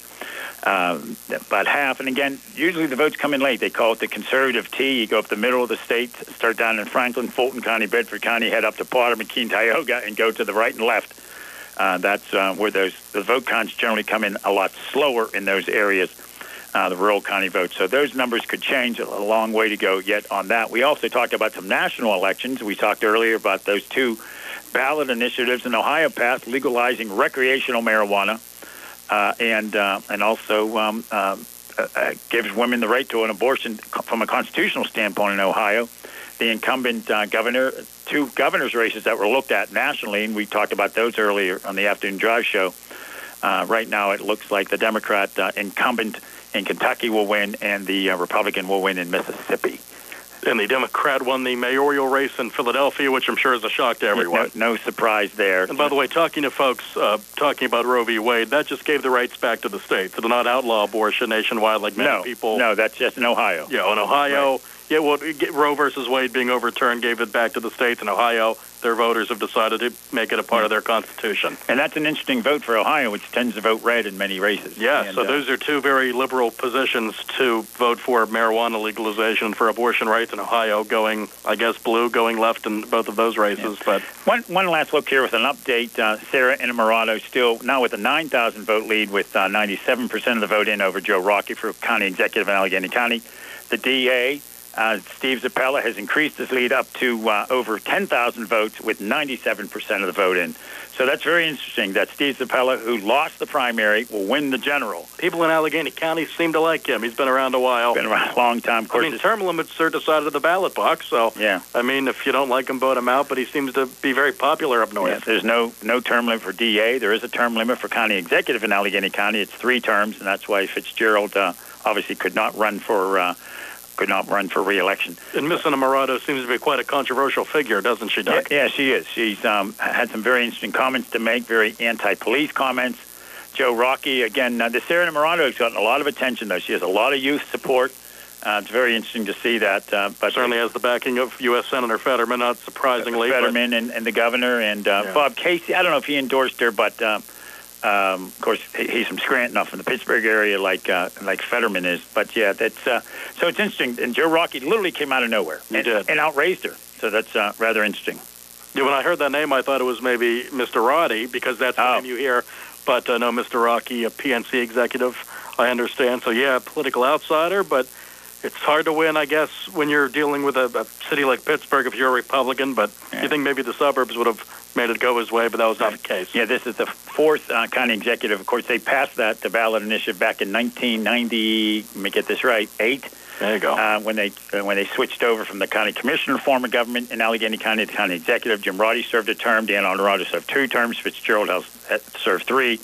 Now it looks like Sarah Innamorato, the former state representative. It's a big job. It's more management than anything else when you're running a county the size of Allegheny County. Like a CEO. Yeah, it's a tough one. And the current mayor of Pittsburgh has shown some signs of wear.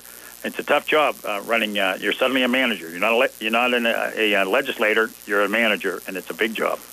Absolutely, Doug. Well, we will send it back out to Downtown Pub in a few minutes. Have not gotten the word from Brian that they have any updated numbers. We have all the numbers that we have right now already, so we will take a Radio Pennsylvania update and then play it from there. Right now at 10:40, 45 degrees with clear skies outside the Davis & Davis Attorneys at Law Studios. It was a beautiful day to vote. No excuse. You can't blame the weather today if you didn't get out there to to vote, and it's turning into a beautiful night. We'll give you an update from Radio Pennsylvania, a weather update, and then maybe send it out to Brian and the gang at the downtown pub. For Doug Saltzman, I'm Nick Barczyk on WMBS. Thanks for joining us. This is a Radio PA news update. A water boil advisory in parts of Ligonier and Fairfield townships will be in place at least until tomorrow. Officials with the Municipal Authority of Westmoreland County say they begun collecting samples for testing yesterday, but they have to incubate for 24 hours before results can be provided. 2 negative tests on different days are needed to lift the advisory. The boil advisory affects about 1,600 customers. First Lady Dr. Jill Biden is scheduled to visit Pittsburgh tomorrow. The Doctor of Education will be accompanied on her trip by Acting Labor Secretary Julie Su, as the two put focus on the city's investing in America's workforce hub. Pittsburgh was designated back in May as a workforce hub due to what officials say its strong growth in advancing manufacturing. Today is Election Day in Pennsylvania. A variety of different positions are included on the ballot today. Voters statewide will be choosing someone for the state Supreme Court, as well as 2 seats for the Superior Court. Depending on where you are, positions such as Mayor of Philadelphia, Allegheny County Executive, and multiple judges, City Council, school board positions will all be voted on.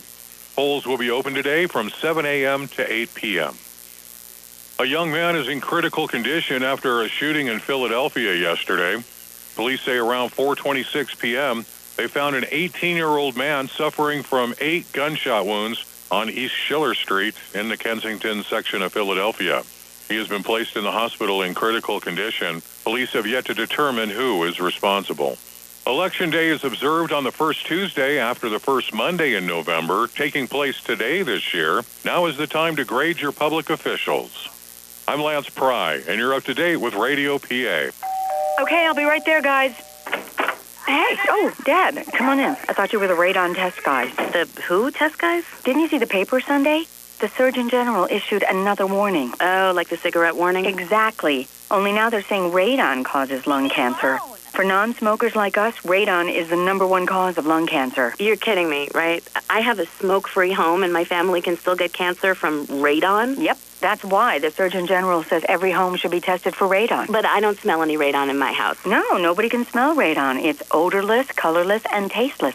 It just comes up from underground and seeps into your house. Oh, great. No, hey, it's no big deal. Even if they find high levels of radon, it can easily be fixed. My brother just had his house fixed. Now that's the radon test guys. So how did you find them? First, you go to the EPA website. Learn more. Visit the EPA at epa.gov/radon. That's epa.gov/radon. Mommy, I'll get it. Oh, I'll be right there. Me too. The WMBS Weather Watch brought to you by Maloney's on West Main Street, Uniontown, serving delicious entrees and Maloney's since 1950. Overnight low 39, 66 for Wednesday, 54 overnight Wednesday. Thursday at 66, 52 Friday with some rain moving in. For the weekend, should be nice, sunny, and dry. 50 Saturday, 52 on Sunday with lows into the low 30s or the upper 20s. 51 for Monday. Next Tuesday, sun, 51. That weather update brought to you by Maloney's Italian Restaurant on West Main Street, Uniontown. Ask them about their popular banquet menu and their banquet room for your next special event. Call Maloney's for special 724-437-2061. That number again, 437-2061 for Maloney's on West Main Street. And this is your local station, WMBS, WMBS590.com. Also available for free via the TuneIn radio app on your smartphones and tablets. WMBS, your local station. Hi, everybody. This is Matt Sapienza, WMBS's Morning Man, here to remind you of the letters for this week's Name It and Claim It Scrambled Word Game. In this week's puzzle, we have 8 letters. Count them, 8. Let's see if you can't unscramble these into a proper word. The letters this week are B, as in Bumble, E, as in Eternal, A, as in Apple, E, as in Eat, T, as in Tinder, E, as in Electric, N, as in Nifty, and S, as in Sam. Those letters make up one word. You must use all the letters in your answer. No proper names, please. You want to get on this week's contest? Figured. Well, here's what you got to do. You send in your answer along with your name, address, and phone number to Name It and Claim It, WMBS Radio, 44 South Mount Vernon Avenue, Uniontown, Pennsylvania, 15401. Or if you really feel like it, you can drop your answer off here at the WMBS studio building in Uniontown personally. We have a basket in the lobby you can drop your entries off into. But either way, make sure your cards get in by 4 p.m. this Thursday, November 9th. Our prize this week is one of our old favorites, a $60 packet of Pennsylvania Lottery scratch-off tickets. Now, naturally, what this means is you must be 18 or over to participate in this week's contest, because that's how old you have to be to play any game from the PA Lottery. Enter as many times as you like. No purchase is necessary, because it's all from us, your local station, WMBS. Get in on the fun this week, because you very well could be the winner. 2023 election results are being brought to you by West Media Group. More than political consultants, West Media Group is a full-service advertising agency and digital marketing company. They get results. Phone 724-532-3300. We're back here at the Downtown Pub. Our election coverage brought to you by West Media Group. Brian Morozak with Phil Michael and Russ Rhodes right now. And guys, we actually found out, we had that update that came in at 10:24. We thought it was going to be new numbers. There was one change in what came in. We found out that 34 of the 77 precincts have reported, so that's 44% of the vote in county-wide now. Again, it's the same numbers we had, about 9,935 votes, but at least we know we're at 44% of the total votes that have come in so far. Yes, I want to. Go ahead. I think Russ is on the phone, so just me and you. I want to shout out to West Media and specifically Jim Waslick. We hope Jim's doing well. Yeah, we hope Jim's doing well. He's been with WMBS for a long time, and he's been involved with Fayette County politics much longer than that. So shout out. I'm sure Jim is listening somewhere, so get well soon, Jim. And I'm going to have to thank John Laterio as well and AJ over there from West Media Group, kind of continuing this tradition that Jim kind of started with us years ago. I think West Media Group, probably the last 15 or 20 years, they've been the sponsor of our election coverage, and I think we've really expanded things this year, not only brought to you by West Media Group, but doing it here live at the Downtown Pub in downtown Uniontown, and certainly has created a festive atmosphere, and you've seen from some of the pictures that Billy's had for you down there. The pub's been packed tonight, and it's great to see a fantastic turnout here at the Downtown Pub. So if you look at the numbers, there are only 34 precincts in. But now some of the precincts that are not in, their mail-ins are in. So it's very confusing. Correct. Like if you look at some of the Bell Vernon school districts, I'm just looking at one, and there's several others, like Connellsville and Southmoreland. So the mail-ins are in, but the in-person's not in. So I don't know if that's counting as a precinct in or a precinct not in. I would say it's probably not in. So I just hope they get an update quick so we can. Yeah, we do. Hey, we kind of want to move on and pass along these numbers and get you some more info, because the next update we get still might not be the final update. We might be waiting another hour to get the final numbers in. So you never know how things are going to pan out. Again, right now, the numbers that we have, 34 of 77 precincts have reported. We actually sent George Rattay. Maybe he got intercepted again. Guys, that was about 15, 20 minutes ago to walk across the street. He's still not back yet. Well, George is a very popular fellow. Yes. And people, they want a piece of him. They might be buying him drinks down there. He might never get back, right? That could be the case. So, again, if we get any new info, we'll pass it along. Brian Morozak with Russ Rhodes and Phil Michael right now. Doug and Nick back inside our Davis & Davis Attorneys at Law studios. As soon as we have new information, we'll pass it along. Have to thank all of the guests that joined us earlier on today, including Uniontown Mayor Bill Gerke, a couple of sitting county commissioners, Dave Lohr and Vince Faciti's also stopped by to chat with us. When we get some of these final numbers, then we might have some victory interviews tonight as well, but still really nothing definitive, I think, guys, anywhere that we can really declare yet, because you don't know what that second batch of numbers is really going to show, with only 42% of the vote in county-wide based on the official numbers. Yeah, I mean, you can't really 34. We need more than that. Yeah. If we get up to 70, I think. Yeah, you can start to make some declarations. Right, yeah, depending on which ones are coming in. But 70, I think, the next batch, I think we're going to get a better sense of how things are going. Right. Exactly. And again, just based on, if you're just joining us, based on the early numbers that we got, they included at least, I would say, 60 to 70% of the mail-in ballots that have come in, and they favored Democrats so far, including Jack Connor, who has about an 1,100 vote lead over Mike Abel, and most of the row offices right now also leaning in the Democratic side. But we think that's going to shift a little more Republican as the night goes on and as we start to get more of these Election Day numbers that get reported. But again, until we actually see those numbers, we can't make any definitive claims. And if you guys look at the Democrats in the lead right now, if those numbers come in a shift on the Republicans, we might see some pretty close final vote totals tonight in some of these races. Very much so, yeah. I think we will see some close races. Yeah, because like I said, the mail-ins were at about 4,000 right now, and I think we're going to get to somewhere around 6,000, but then you got more in-person, so the in-persons are going to overtake the mail-ins, and now we got to worry about that. Yeah, and I think you look at, right now, based on some of the numbers you have, you look at the margins right now. Coroner's race, for instance, Philip Riley, only about an 1,100 vote lead over Bob Baker. I think a good chance there you might see Baker swing that one. If you look at the Prothonotari's race, Nina Capuzzi-Frankhauser, you look at her vote total, about a 2,400 vote lead over Amber Feniello. I think Nina certainly in a better spot right now than Philip Riley's in.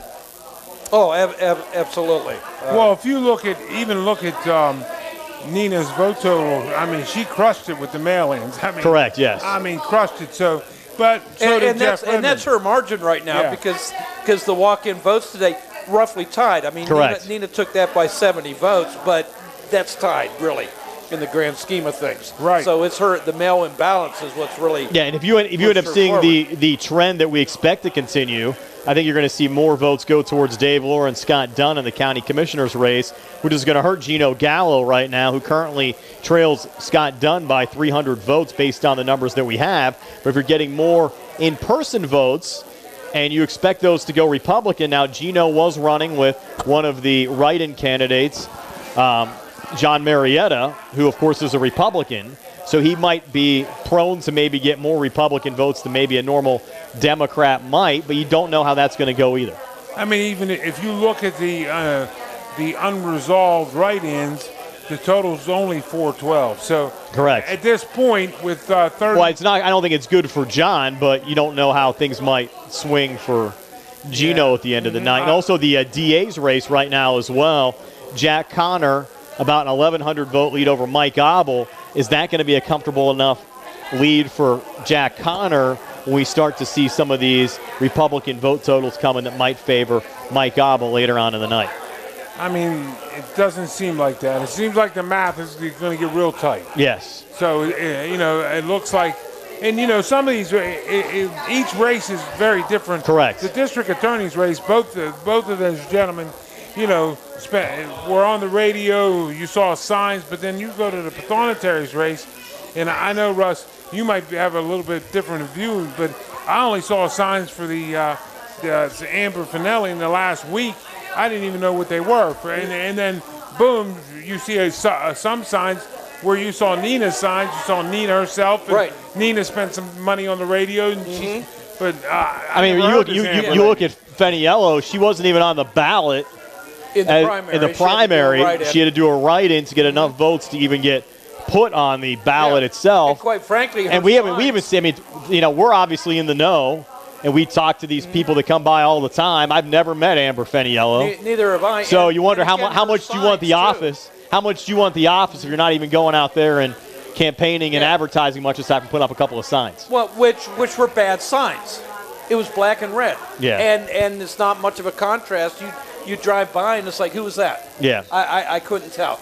Now, on the other hand, talking about signs, the best ones out there, bork, bork, bork. Yeah.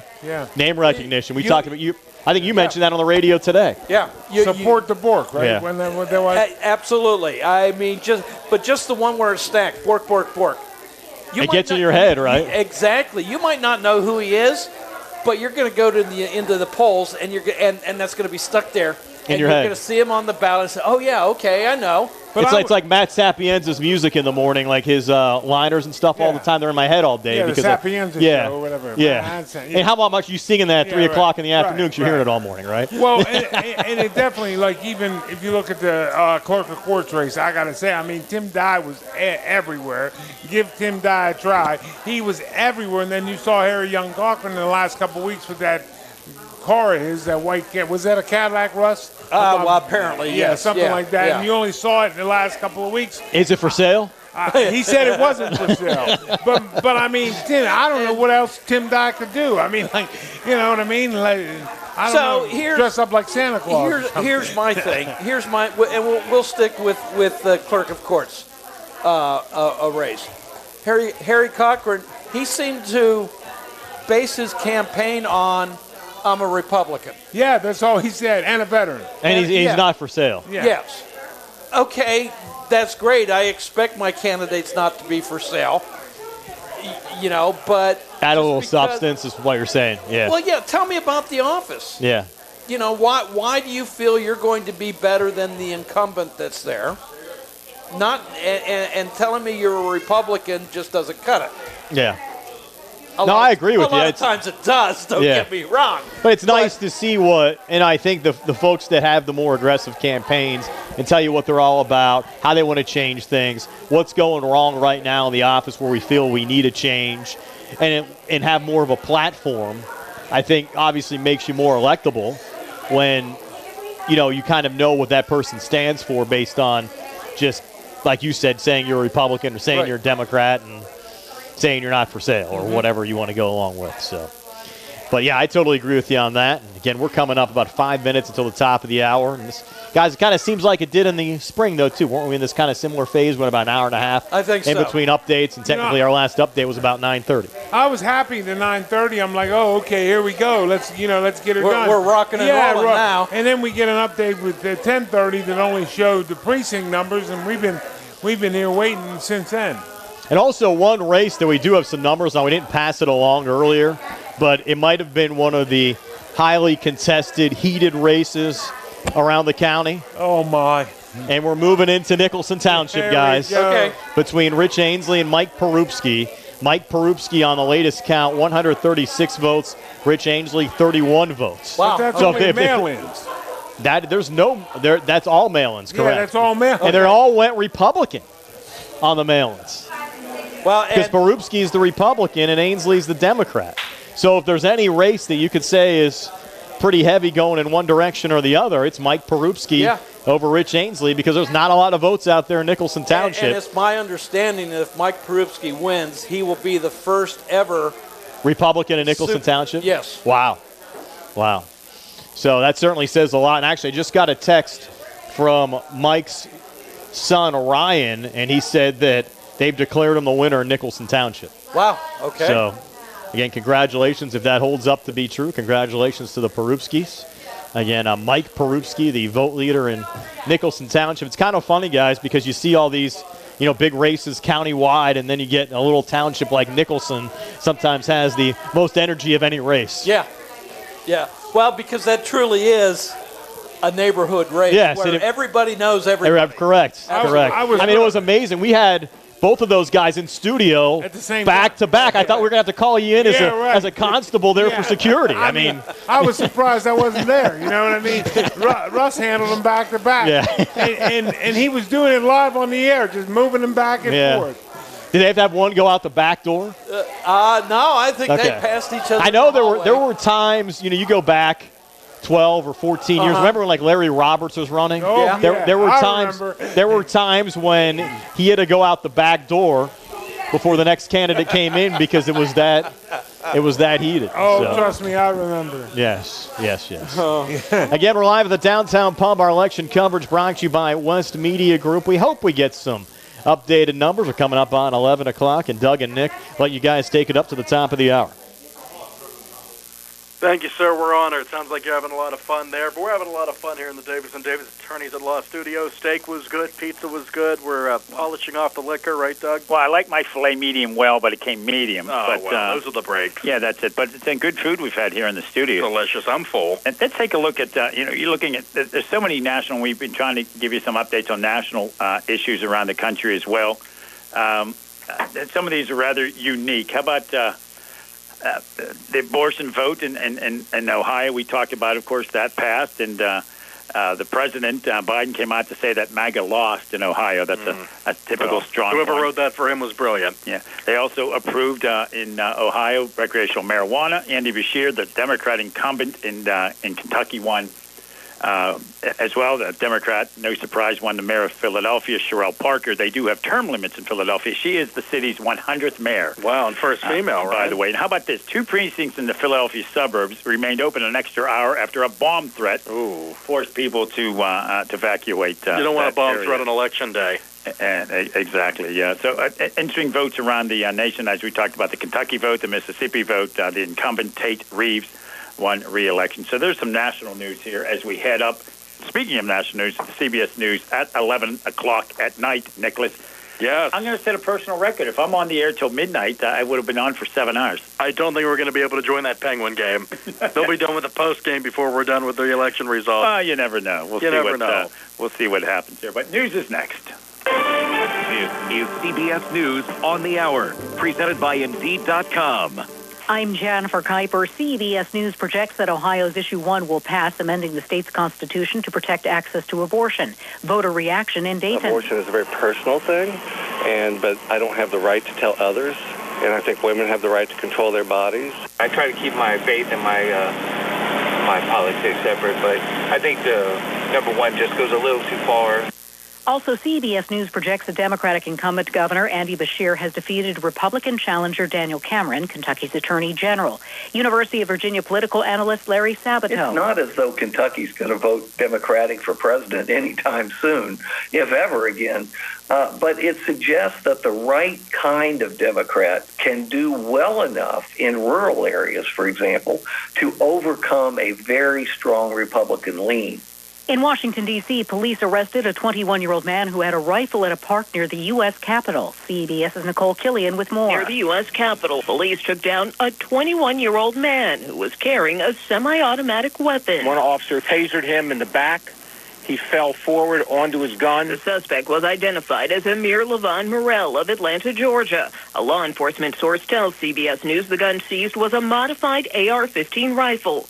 And breaking news, the U.S. House has voted to censure Democratic Congresswoman Rashida Tlaib of Michigan for her comments about the Israel-Hamas war. She's the only Palestinian American in Congress. 1 month after Hamas launched its deadly surprise attack on Israel, fighting in the heart of Gaza City is intensifying. CBS's Charlie D'Agata, embedded with the Israeli army in northern Gaza. He's now in Tel Aviv, and he says while hundreds of Americans have been able to get out of Gaza, hundreds more remain. The U.S. State Department says 400 Americans and their families, so many more than 400 Americans, have been able to get out of that Rafah crossing into Egypt, but as many as 600 Americans are still inside Gaza. Whether they want to leave or not, that's where they are. There's been another deadly highway pileup in New Orleans. Details from CBS's Jim Krasula. Drivers suddenly found themselves in thick fog and smoke from a marsh wildfire. New Orleans Police Captain Wayne DeLarge. We were not alerted of the fog. We were not alerted of the fog until we responded to the auto accidents, until we responded to the crashes. Similar dense fog and smoke conditions caused a series of deadly accidents on Interstate 55 northwest of New Orleans 2 weeks ago. Napoleon Bonaparte's hat is expected to sell for $850,000 at auction in Paris at the end of November. Also going up for auction, a nightshirt he wore on his final exile on the Isle of St. Helena. This is CBS News. You don't need a job platform, you need a hiring partner. Indeed lets you schedule and conduct virtual interviews, all from one place. Start at Indeed.com/credits. Sari, what have you done to your hair? What do you mean? Does it not look good? It doesn't look good. It looks freaking amazing. I can't believe how thick and healthy it looks. Oh, I must know your secret. No secret. It's hair volume from New Nordic. Hair volume, huh? Well, it certainly lives up to its name. Your hair has never looked so thick. It is gorgeous. I was so tired of having thin and brittle hair. Oh, and the shedding. So I figured I'd give hair volume a try. Needless to say, I'm thrilled with the results. Hey, where are you going? I'm going to pick up some hair volume right now. My reunion's next month, and I want my hair to look as good as yours. Hair Volume is the best-selling hair tablet in the world and one of many award-winning natural health products from New Nordic, the #1 supplier of dietary supplements in Scandinavia. Purchase at newnordicusa.com or your local Walgreens, Rite Aid, or CVS. Available as a tablet or delicious gummy. Help your hair look full, voluminous, and beautiful again at nordicUSA.com, Walgreens, Rite Aid, or CVS. Extreme weather events are proving an ill wind for wine lovers. CBS News correspondent Vicki Barker reports from London. There's a lot less of this in the offing. global wine production has hit its lowest level since 1961. The International Organization of Vine and Wine says vineyards were pummeled by extreme weather events this past year. Hardest hit Australia, Argentina, Chile, South Africa, and Brazil. Flood hit Italy lost the title of top world producer, allowing France to reclaim top place, with Spain once again number 3. Vicki Barker, CBS News, London. Kansas coach Bill Self has signed the richest college basketball contract ever given by a public university. The lifetime contract will pay him $53 million over the first 5 years. At the conclusion of each year, another is added to the deal, and Self will earn a one-time $5 million retention bonus if he serves out the first 5. Jennifer Kuiper, CBS News. The WMBS Weather Watch brought to you by Maloney's on West Main Street, Uniontown, serving delicious entrees and Maloney since 1950. Overnight low 39, 66 for Wednesday, 54 overnight Wednesday. Thursday it's 66, 52 Friday with some rain moving in. For the weekend should be nice, sunny and dry. 50 Saturday, 52 on Sunday with lows into the low 30s or the upper 20s. 51 for Monday. Next Tuesday, sun, 51. That weather update brought to you by Maloney's Italian Restaurant on West Main Street, Uniontown. Ask them about their popular banquet menu and their banquet room for your next special event. Call Maloney's for special 724-437-2061. That number again, 437-2061 for Maloney's on West Main Street. And this is your local station, WMBS, WMBS590.com. Also available for free via the TuneIn radio app on your smartphones and tablets. WMBS, your local station. Decision 2023 election results are being brought to you by West Media Group. More than political consultant, West Media Group is a full-service advertising agency and digital marketing company. They get results. Phone 724-532-3300. We're back here, Decision 2023 live election coverage from the Downtown Pub in downtown Uniontown. Our coverage brought to you by West Media Group. And guys, we're still waiting for a new batch of election returns to come in. The latest update around 9:30, and we were actually pretty complimentary around 9:30. Saw that first batch, thought we might have a lot of quick updates here throughout the course of the night, but kind of like we ran into in the spring, we've had a long gap now with no new information. Yeah, I mean, it feels like we hit a wall. Yes, we did. I mean, we hit a wall, literal wall. And we're a bunch of middle-aged guys up here trying to stay up. Yeah. You know? Yeah, it's already past my bedtime. Some of us have school and work the next day. Yeah, right? exactly. Yes. Yeah. So I mean, I don't know. I mean, let's hope that these results come in soon, because, like we were saying on the break, the candidates are all waiting. We have multiple people watching us on Facebook, listening to us on the radio, people texting us saying, come on, let's go here. Yeah, and we're kind of just in a holding pattern right now. Again, we wish we had more information to pass along to you right now. We sent George Rattay out about 10:30 to the Election Bureau. He has not returned, so hopefully he's all right out there. But again, we have no new information right now as of 11:07 p.m., and we hope to get some of this information. If you happen to be listening or watching our coverage over at the Election Bureau, let us know. You can comment right on the page right now. Let us know, what is the holdup right now? Why are we not getting any new information? And Russ, you and I were kind of talking during the break. When you end up having these periods where you don't have the information, then you get a lot of the naysayers that say what's going on, and it kind of creates, the conspiracy theories. Yeah, conspiracy theories for sometimes no reason, but people wonder why can't we have this information? Yeah. What's going on? I mean, we're so used to, on national TV for presidential elections. We're seeing stuff come in constantly. Every 5 minutes they're updating. Yes. And they're coming and says, and we can now safely call correct. And we have gone an hour and 38 minutes now without any new information here in Fayette County to be able to pass along any information to you. And again, we wish we had that information, but it does seem though, and when we had the electronic ballots in Fayette County, we were getting these numbers a lot quicker. Mm-hmm. So why have we gone back in time to paper ballots? And when my wife and I went out voting today, and she even said, why are we filling in with a marker these little circles again when we had all the information on a computer, everybody got everything quicker? Why did we go back 10 or 15 years in time to the way things are being done now? Because it seems like the results are slower and are they any more effective? Then you had all the question marks over the black circles bleed through in the spring. I mean, is all of this necessary? Why do we not have a computer system in 2023? Somebody determined that you got to be able to have a paper trail and go back and be able to reconcile like a bank account. Okay. And, you know, I've got this electronic number here. I need this paper record here to make sure that it syncs up with the electric. Well, isn't it possible, though, that you could kind of get – so you put everything on the computer and you put the results in. Right. Couldn't you just get a printout of who you voted for? Yes, you can even take that printout home. I mean, how hard is that? Right. Then you have that, or you could do that printout with the Bureau and file that as if they have to get audited or whatever else as your printout. But what actually gets tabulated on election night is going to be the computer system. I mean, is it that – it's 2023. It's not 1997. Right. Why can we not do that? I mean, know. Like it's – I don't – yeah, and I think this is something that the incoming three commissioners – yeah, they need to get together and try to figure out why we can't get to the system. Because there's no need to wait until you have 35 precincts together before you – yeah.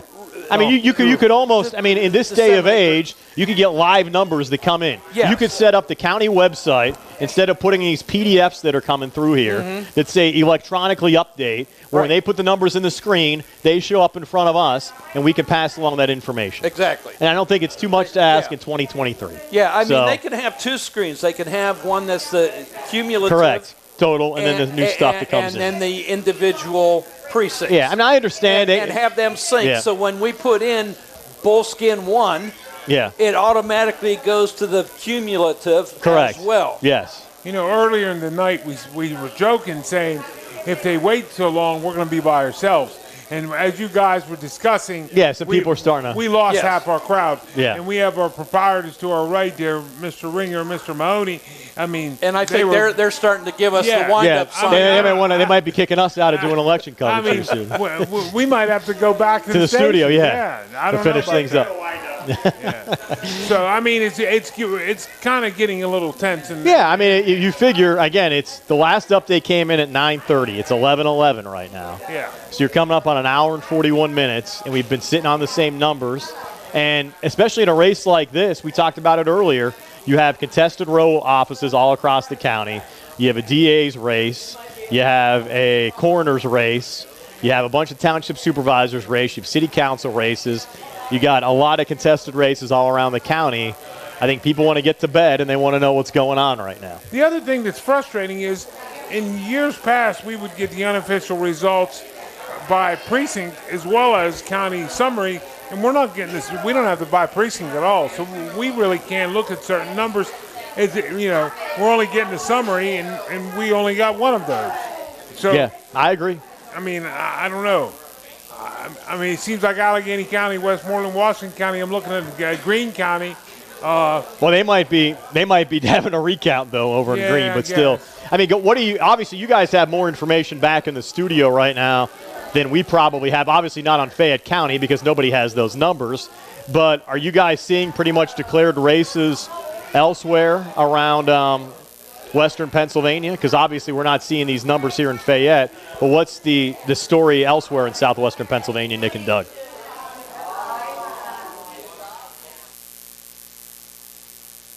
And maybe Nick and Doug Politics are not. Nick and Doug, we were just asking, what are the numbers like elsewhere in southwestern Pennsylvania? Are we starting to see some declared races in other municipalities and other counties?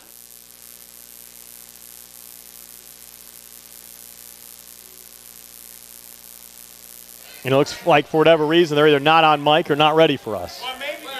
Pizza. Well, we had lobster, Russ. I'll answer that. I ate lobster. Did you have lobster? No, I didn't. Oh, they're eating pizza. I didn't. Yeah, I had crab cakes. Managed a number of prominent races in neighboring counties. A full-service strategic marketing company and advertising agency, West Media Group can develop a plan for success for your business or organization, just as they have done for so many candidates for office. For websites and e-marketing programs to complete strategic advertising plans, call West Media Group at 724-532-3300 or visit them at westmediagroup.com. They get results. Nick Barczyk and Doug Saltzman back in the Davis & Davis Attorneys at Law Studios at your local station, WMBS, on this election night. It's 44 degrees outside of those studios at 11:14 as we look to get updated numbers, and they're coming in slowly in the Fayette County races, statewide races. Doug, it's another election night of sitting and waiting for updated numbers. Well, I can say with 100% response right now, with 16 minutes left in the second period, Pens are winning 1-0. Oh, that's all that matters this evening. Yes, so Herona with the goal, and we'll probably go to that game at some point. It's a slow-moving game. Early Penguins with the lead, and the Ducks are a good team. So early there in the you go. second period. Yet, taking a look at the statewide races here for Justice of the Supreme Court right now, Democrat Daniel McCaffrey with 54%, Carolyn Coluccio with 45%, 2 seats up on the state Superior Court. Joe Beck, the Democrat, almost 29%, Tamika Lane with almost 26%, and then the 2 Republicans, Maria Batista with about 23.5%, and Harry Smale with almost 22%. A long way to go on that one just yet. And then on the Commonwealth Court, the third, the lowest level of the state judiciary, the Democrat Matthew Wolf with 53%, and Megan Martin, the Republican, with 46%. So right now a sweep for the Democrats on those 4 seats on the statewide courts. Interesting to show, and then Mike, you can hear the frustration of our colleagues over at. You think that's frustration? Yeah, that we can't get these results, and we're looking at every imaginable possible source. Yes, every source from the Pittsburgh state, stations, the state, TV stations, you name it. 44% is all that's showing at this point. Yes, last update was at 9:30, almost 2 hours ago. Yeah, so there's a lot of votes to count yet, but you take a look at some of those surprises. Jack Conner with a lead.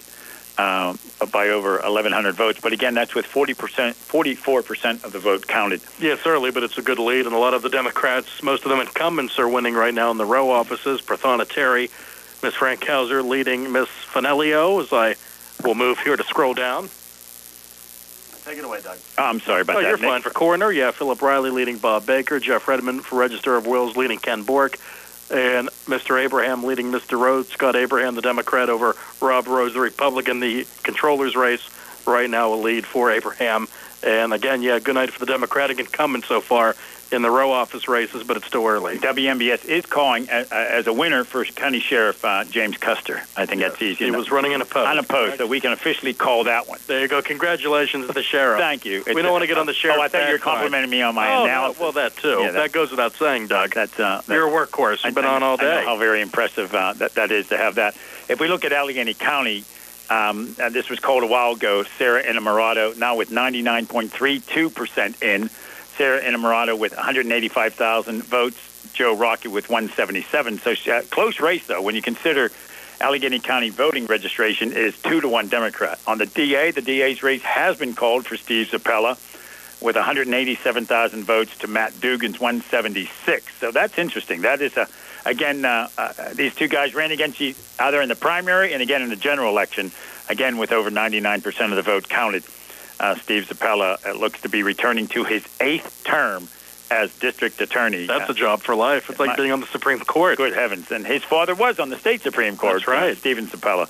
So Matt Dugan, who is the lead public defender, appears to have lost to the incumbent Steve Zappella. Very interesting to how that happened. He won enough votes on the write-in on the Republican write-in votes during the primary to take on Dugan. Some folks weren't sure if he was going to run, but he has, and he ran very effective campaign, in my opinion. And that's easy for me to say since he won. But that's so Sarah Innamorato will be the new county executive. She will be the 4th county executive in Allegheny County history, the first woman. The 3 previous were, of course, Rich Fitzgerald, who served 3 4-year terms. Before that, Dan Honorado, 2 terms. Jim Roddy, the Republican, won the first race in 1999. And Doug, I'm being told to send it back. So from the Davis & Davis Attorneys at Law Studio to Downtown Pub, gentlemen. Well, we found George Rattay. He's back. He had papers in his hand, and we got all excited. We thought he might have new information. I tricked him. It was the same batch. Nick, I was just left there. All the candidates are over there. They're anxious like everybody else. So what's the problem? I mean, what's the problem? I don't know what the problem is. They said in 5 minutes. Well, 5 minutes became 10, and 10 became 15, and 20, so. Everybody's happy. God bless George. He made it back. I mean, George, you grew a beard while you were gone. Yeah. Well, I felt like I did, believe me. Holy moly. Now, Russ has some information. Well, everybody's in but us. The whole Westmoreland County. I know. Believe me. Westmoreland County, 100%. Indiana County, 100%. Greene County, 100%. Butler County, 100%. Lawrence County, 100%. Washington County, 100%. Armstrong County, 100%. Allegheny County's at 99%. We can look at it both ways. Everybody be looking at our results at the end. So yeah. Well, I mean, I think, Russ, you have a great idea for a guest tomorrow, right? Find out from the Election Bureau what's causing these problems. I think it was one precinct might have had some problems with a tape or something. Here's our issue, George, and this is what we're saying. This is what our issue is right now. You might have one precinct that has a problem. Well, give us the other 71, because if we have 71 of the 72, we could declare winners. You know what? I guess one more precincts, when they get it, it'll be right, so there's no errors. So, but again, you could still give us, there's 77 precincts. If there's one precinct that's out, give us 76 of the 77. Oh, I agree. Even if we have to wait till tomorrow morning to get the last one, we can at least declare winners or know which races are tight. You're saying when we get an update, we're going from 34 to 77? Yes. Well, that's ridiculous. I'm only telling you, I'm only the bearer of bad news, guys. But why can't we not have live results? Yeah. Or in this day and age, we were talking about it. We have regressed in the county as far as voting results go. We had the computer. This is my idea to solve it, George. Okay. Now, you might not like it or not, but... Are you running for Bureau of Election? No, but maybe I can. I can. Okay. But when you have the computer system, the whole reason you went to the paper ballots is to have a paper trail, right? And they still have a paper trail. I know, but that's the whole reason they went to it, right? Maybe when this is all done, we could get Mary Beth to come on the show and explain That's what I just said process. to Russ. Okay, but so why with the computer system that we had, could you not have just gotten a printout with what you could have got two printouts if you wanted them? One goes to the voter, this is who you voted for, and one goes back to the county as part of in case there ends up being a recount or just to have a paper trail. But the numbers that count the votes are actually what's on the computer system. And that way we don't have to, worry about late numbers coming in, worry about bleed through on the black ink and all that. It goes through the computer system, then you get a printout, and you still have that printout as your final total if you need to go through and check anything. Now, how is that not possible? If I leave this time and don't come back, I got captured over there. I mean, I don't see why you would leave. I mean, we're just going to they're going to end up getting the info as soon as you do. Yeah. I mean, all we want to do is try to make things better. I agree. And Russ and I were saying when you weren't here, the problem is everything could be running as smooth as possible over there. And it might be, but the problem is when you get these long delays, like Russ said, then you start to bring all these conspiracy theorists to come out. What's causing the holdups? What's doing this? What's doing that? Well, how about the candidates are waiting? Yeah, everybody is. Everybody is. Yeah. So I mean, you're coming up on almost 2 hours since our last update. Well, I'd say exactly when. It was 9:30. It's 11:22. 9:28 to be precise. There you go. Yeah. You got to realize you got to realize these candidates started at 6:30 in the morning. I was at actually they started in February of this year. I'm saying for today. Yeah, I know. Today it's a long. It's absolutely. Long day. And it's been a long week leading up to this. Yeah, absolutely. I left the house at 6 o'clock this morning. Yeah, right. And most of these candidates probably did too. You're sending people out, poll workers, everybody else. Everybody's had kind of a long day. And again, I get it. If you have issues in a couple different precincts, that's fine. Don't release that information. But I'm sure there aren't problems in 40-plus precincts right now. If there are, then we have bigger problems in the county, right? Absolutely. So, again, sorry to go on a little rant. It's after 11 o'clock. We all get a little fired up. Punchy. Yeah, it's been a tough week. It has been. I mean, we found out, just from our perspective, non-election related, we were supposed to do live video of the California Bishop Canavan game Friday night. We got blacked out on that too from NFHS, and nice folks in Greene County decided to black us out over there once again. Okay. So what game was that? We're going to do California Bishop Canavan. We had a live video last week of the game, and we put in to do the game. We were going to provide the game free of charge. Once again, to anybody that wanted to do it, but NFHS has first right of refusal, and they subcontracted out the Greene County Sports Networks. They'll have it behind a paywall instead of being able to provide the service free of charge. So, it's been that kind of week for us, and here we're on Tuesday waiting for election results. So, all right, I'm going to make another quick run. Okay. If I hear it, you probably get it before me. I just wanted a hard copy, and that's what everybody was waiting. Take no prisoners, George. Should we send somebody with you, George? Real quick, George, Bill Talkington said the last update on the Election Bureau website says 10:24, not the 9 o'clock hour. The only update there, Bill, was the fact they told us the number of precincts that were reported. The number there on the site, the numbers were the same as they were at 9:30. Yeah, the vote totals. Yeah, the vote totals were the same. There was all they did was just tell us the number of precincts that were reported. So that was the only change. Right. And Bobby, we will have the live audio as well on Friday. We'll have the audio up on Facebook, but no video. And again, we appreciate you watching too. So just responding to some of the comments online. Go ahead, George. Sorry to steal your thunder. No. I'm going to make another run. Go ahead. All right. I'm glad I wasn't going from the studios on luck to you, South man. Mount Vernon. Yeah, that would have been a long run. For an old guy, still move around a little just bit. look at it this Yeah. way, George. You're getting your steps in.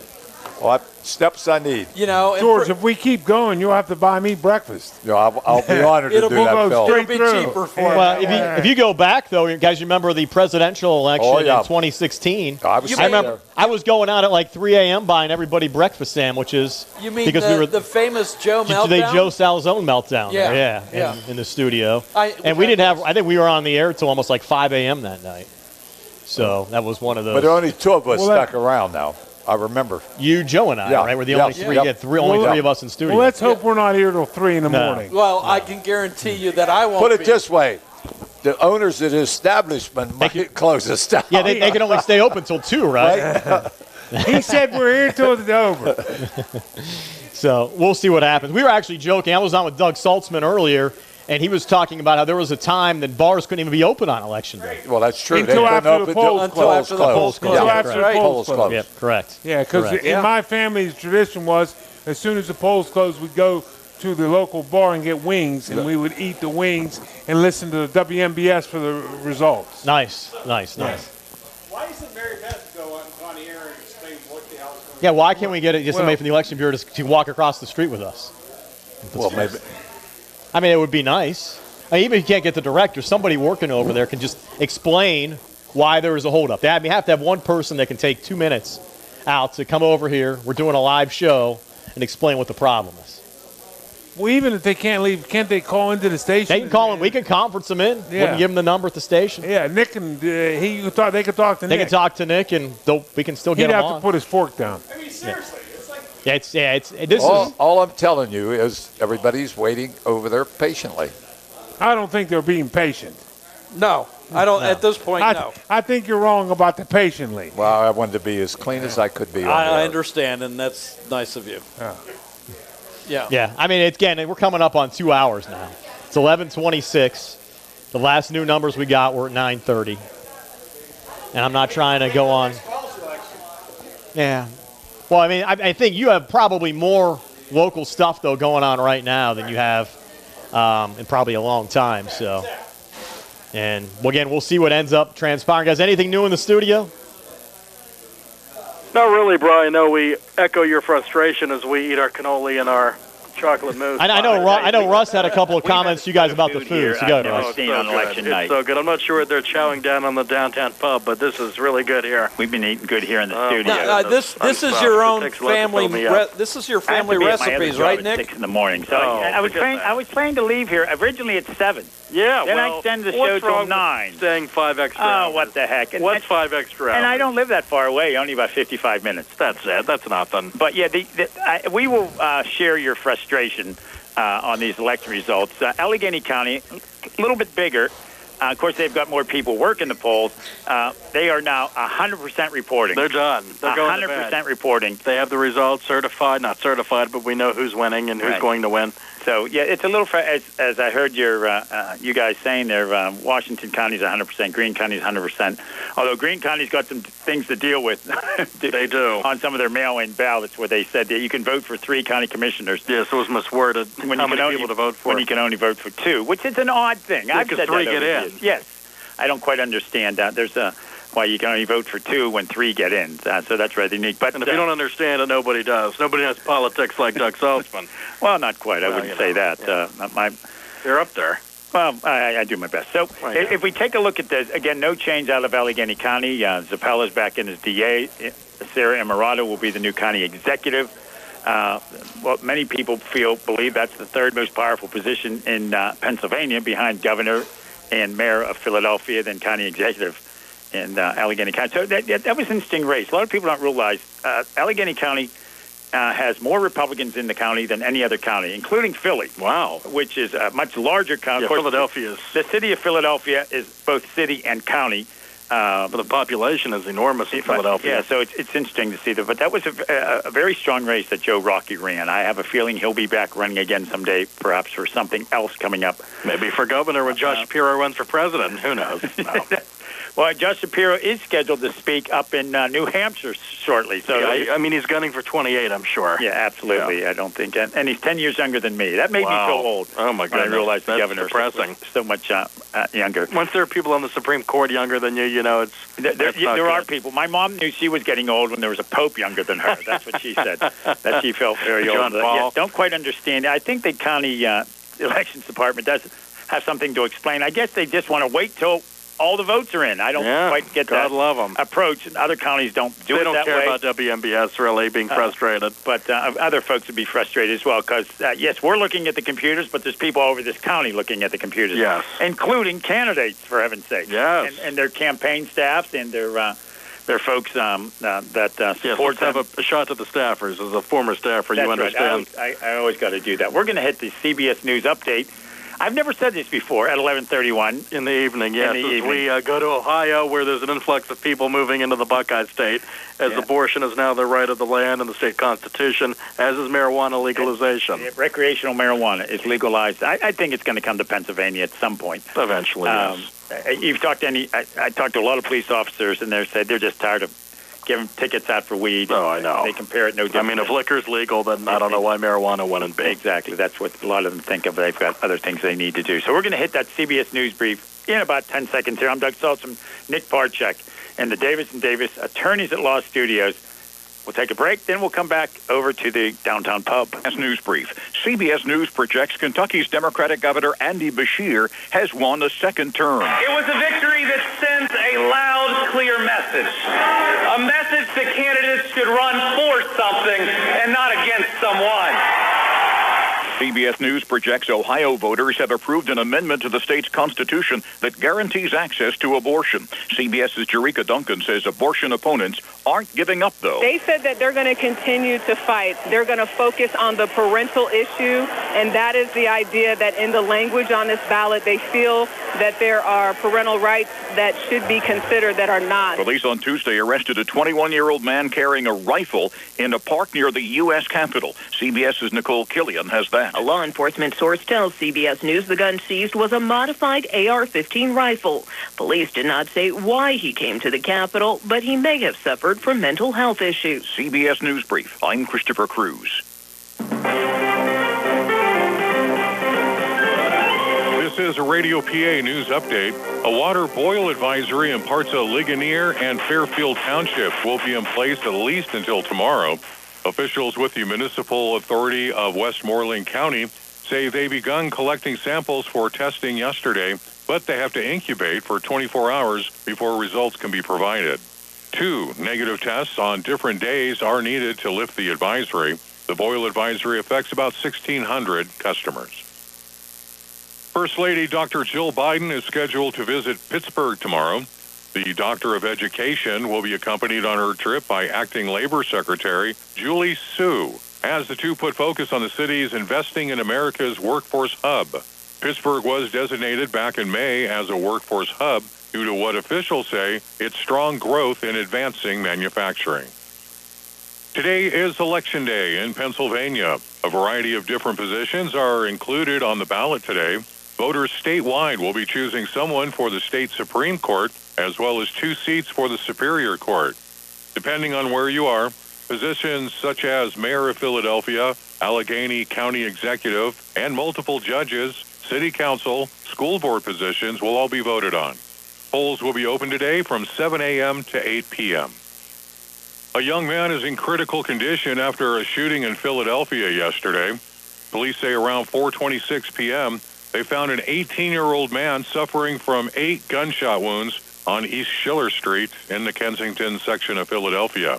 He has been placed in the hospital in critical condition. Police have yet to determine who is responsible. Election Day is observed on the first Tuesday after the first Monday in November, taking place today this year. Now is the time to grade your public officials. I'm Lance Pry, and you're up to date with Radio PA. Okay, I'll be right there, guys. Hey, oh, Dad, come on in. I thought you were the radon test guys. The who test guys? Didn't you see the paper Sunday? The Surgeon General issued another warning. Oh, like the cigarette warning? Exactly. Only now they're saying radon causes lung cancer. For non-smokers like us, radon is the #1 cause of lung cancer. You're kidding me, right? I have a smoke-free home and my family can still get cancer from radon? Yep. That's why the Surgeon General says every home should be tested for radon. But I don't smell any radon in my house. No, nobody can smell radon. It's odorless, colorless, and tasteless. It just comes up from underground and seeps into your house. Oh, great. No, hey, it's no big deal. Even if they find high levels of radon, it can easily be fixed. My brother just had his house fixed. Now that's the radon test guys. So how did you find them? First, you go to the EPA website. Learn more. Visit the EPA at epa.gov/radon. That's epa.gov/radon. Molly, I'll get it. Oh, I'll be right there. Me too. The WMBS Weather Watch brought to you by Maloney's on West Main Street, Uniontown, serving delicious entrees and Maloney's since 1950. Overnight low 39, 66 for Wednesday, 54 overnight Wednesday. Thursday, it's 66, 52 Friday with some rain moving in. For the weekend, should be nice, sunny, and dry. 50 Saturday, 52 on Sunday with lows into the low 30s or the upper 20s. 51 for Monday. Next Tuesday, sun, 51. That weather update brought to you by Maloney's Italian Restaurant on West Main Street, Uniontown. Ask them about their popular banquet menu and their banquet room for your next special event. Call Maloney's for special 724-437-2061. That number again, 437-2061 for Maloney's on West Main Street. And this is your local station, WMBS, WMBS590.com. Also available for free via the TuneIn radio app on your smartphones and tablets. WMBS, your local station. Decision 2023 election results are being brought to you by West Media Group. More than political consultants, West Media Group is a full-service advertising agency and digital marketing company. They get results. Phone 724-532-3300. Brian Morozak, Phil Michael, and Russ Rhodes back here at the Downtown Pub in downtown Uniontown. Election 2023 covered. It's now been 2 hours and 6 minutes since the last update that we've received from the county, and we're being told that we've been being told for the last hour and a half that we're going to get another update here soon, and it still has not come along yet. So we're still waiting for information here from the county. And you know, to me, guys, again, we've mentioned it several times, not trying to beat a dead horse, but every other county around has gotten the information. They tell us they're waiting on one precinct. Well, give us the other 76 right now. And, and to me, too, you know, and if somebody's going to be in a leadership position as the director of elections, they need to be able to come on and explain what's going on. Exactly. I would hope you're going to be on the air for 2 hours tomorrow. Yeah. That somebody from the Election Bureau will have the courtesy to take 5 minutes at least out of their day to at least call you and explain, this is the situation, Russ. This is why it happened. We'll try to prevent this from happening in the future. This is what we're going to try to do to remedy the situation. Because it's happened in the spring, and it's happening again here in the fall. Right. And is this going to be a common theme for all future elections? Yeah, I mean, just look at Allegheny County. They're in 100% of the vote. They counted 350,000 votes. Correct. Fayette County, we're going to have, if we're lucky, 30,000 votes cast today. No, 35,000. So far, we've only counted a little over 9,000. Yeah.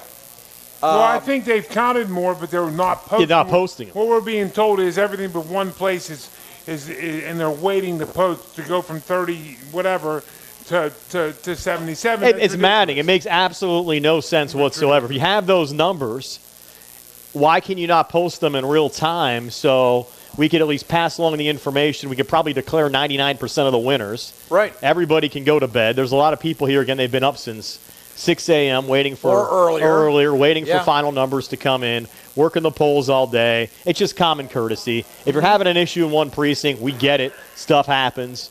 But let us know what's happening in the other 76. It's kind of sad.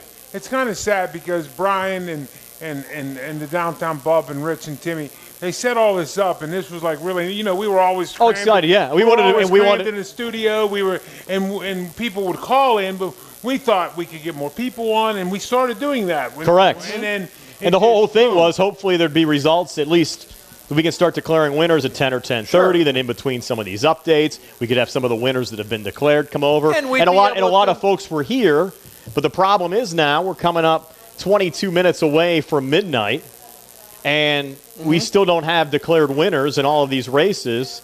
So, I don't think folks want to come in at 1 a.m. to talk to us. I don't think so either. And we'd be able to look at the results we have and say, and analyze them. We're still waiting for precinct whatever. Correct. Or, one of the outstanding, out on the edges. Well, they haven't posted the mail-ins from South Union. Yeah, why is that? Why couldn't you post the mail-ins from South Union between 8 o'clock tonight and 11:30? Yeah. It's maddening. It is. I just don't understand. It is. I don't understand it. Hopefully, Russ, when you're on the air between 1 and 3 tomorrow, we'll have these numbers posted.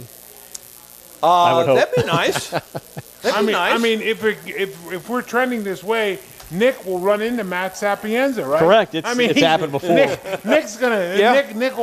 Matt will be coming in. Nick will be going. Going handoff. Yeah. We've had mornings like Jim Morgan's usually there earlier than anybody when he would come into work the next day. Is that right? We'd run into Jim at midnight half the time because I think he just likes to come in just to come in. He'd come in at midnight for a 6 o'clock. Correct. Yeah, he will come in. So I've seen him there as early as like 11:20 p.m. to be on the air at 6 a.m. I'm not joking. Nick can testify to this back in the studio. Am I right, Nick? True. It's true. Yeah. Yes. Okay. And then Nick That's comes dedication. in 5 minutes after his time. He comes in late. And Nick comes in at 4:05 for a 4 o'clock show. 4:05, right. Absolutely. I have that down to a science. That's the old Steve Superick approach for doing a game, right? Come right beforehand. Oh, Steve late? Yeah. Oh, okay. Steve's actually here. We're smoking cigars. Oh, I'm sure you guys are. Doug's here too. Doug's here 5 hours later. Hey, we got one. What's up, Doug? We're up. We got new numbers. Okay. Oh, we do? Oh, we got All new right. numbers. All right. So let's pass these along. We got the locked in. All right. So we got the numbers We're here. in. All right. Settle down. Okay, hold on. All right. So we're going to start at the top. District Attorney. And right now, just to make sure these are 100% in, let's see what we got. Yeah, we're 100% numbers-wise across the county. We have all the precincts in. So we're going to go through these one by one. We'll start at DA, where Mike Obel, 14,534 votes. He's your winner over Jack Connor. Okay. So Mike Obel, 14,000 votes, was down early, comes back and wins for DA. County Commissioner, top 3 vote getters. Top vote getter, Dave Lohr, 13,294. Scott Dunn, 12,804. Vince Facides, the third top vote getter, 11,833, ended up defeating Gino Gallo by about 4,000 votes for the third spot. So the 3 incumbent county commissioners are all back. And then here's a flip. So here's a flip. Brian, before you go, 1,518 write-in ballots that are unresolved on the commissioners. Well, that shouldn't affect the final numbers there. It won't. No. We're going to have a new county controller. Rob Rhodes, the Republican, unseating the incumbent Democrat Scott Abraham. So Rob Rhodes wins for county controller, 13,867 votes. Scott Abraham, 12,415 votes. And the clerk of courts race got tight as well. But Tim Dye, the Democratic incumbent, is going to hang on. Tim Dye, 13,500 votes. Harry Young Cochran, 12,862. So Tim Dye wins by just under 700 votes in that race. Register of Wills race between the Democrat incumbent Jeff Redmond and the Republican challenger Bork. This was close tonight as well. Jeff Redmond winning by 800 votes over Ken Bork. So the Democrat incumbent Jeff Redmond, 13,742. Ken Bork, 12,887. So guys, you're right. All of these votes are close. And for the Prothonotary race, to me, this is a surprise. It's a very big surprise. And it's a close race. Amber Feniello, I can't believe the Republican challenger, leading Nina Capuzzi-Frankhauser. And again, this race could end up coming down to recounts. Amber Feniello, 13,167 votes. Nina Capuzzi-Frankhauser, the Democrat incumbent, 13,040 votes. And I think that's the surprise of the night. Absolutely. Well, you got one more, the coroner's race. The coroner's race, that's going to get flipped too. I don't know how much of a surprise it is. Dr. Philip Riley's been there for a long time, but Dr. Bob Baker had a more aggressive campaign. Mm-hmm. So Dr. Bob Baker wins there, the Republican challenger, 14,639 votes. Dr. Philip Riley, 12,270 votes. And the funny thing is, we talked to Dr. Riley about, airtime and things like that. He was happy sticking with newspaper ads. Okay. Right. And that's where you see sometimes things well, get. And that's also one of those things where I think this is evidence of the Republican majority on registration. Correct. If you go back past races, Dr. Riley, his vote totals have been shrinking. Correct. Each of the past several, elections as the Republicans have gained voters. Correct. Yeah.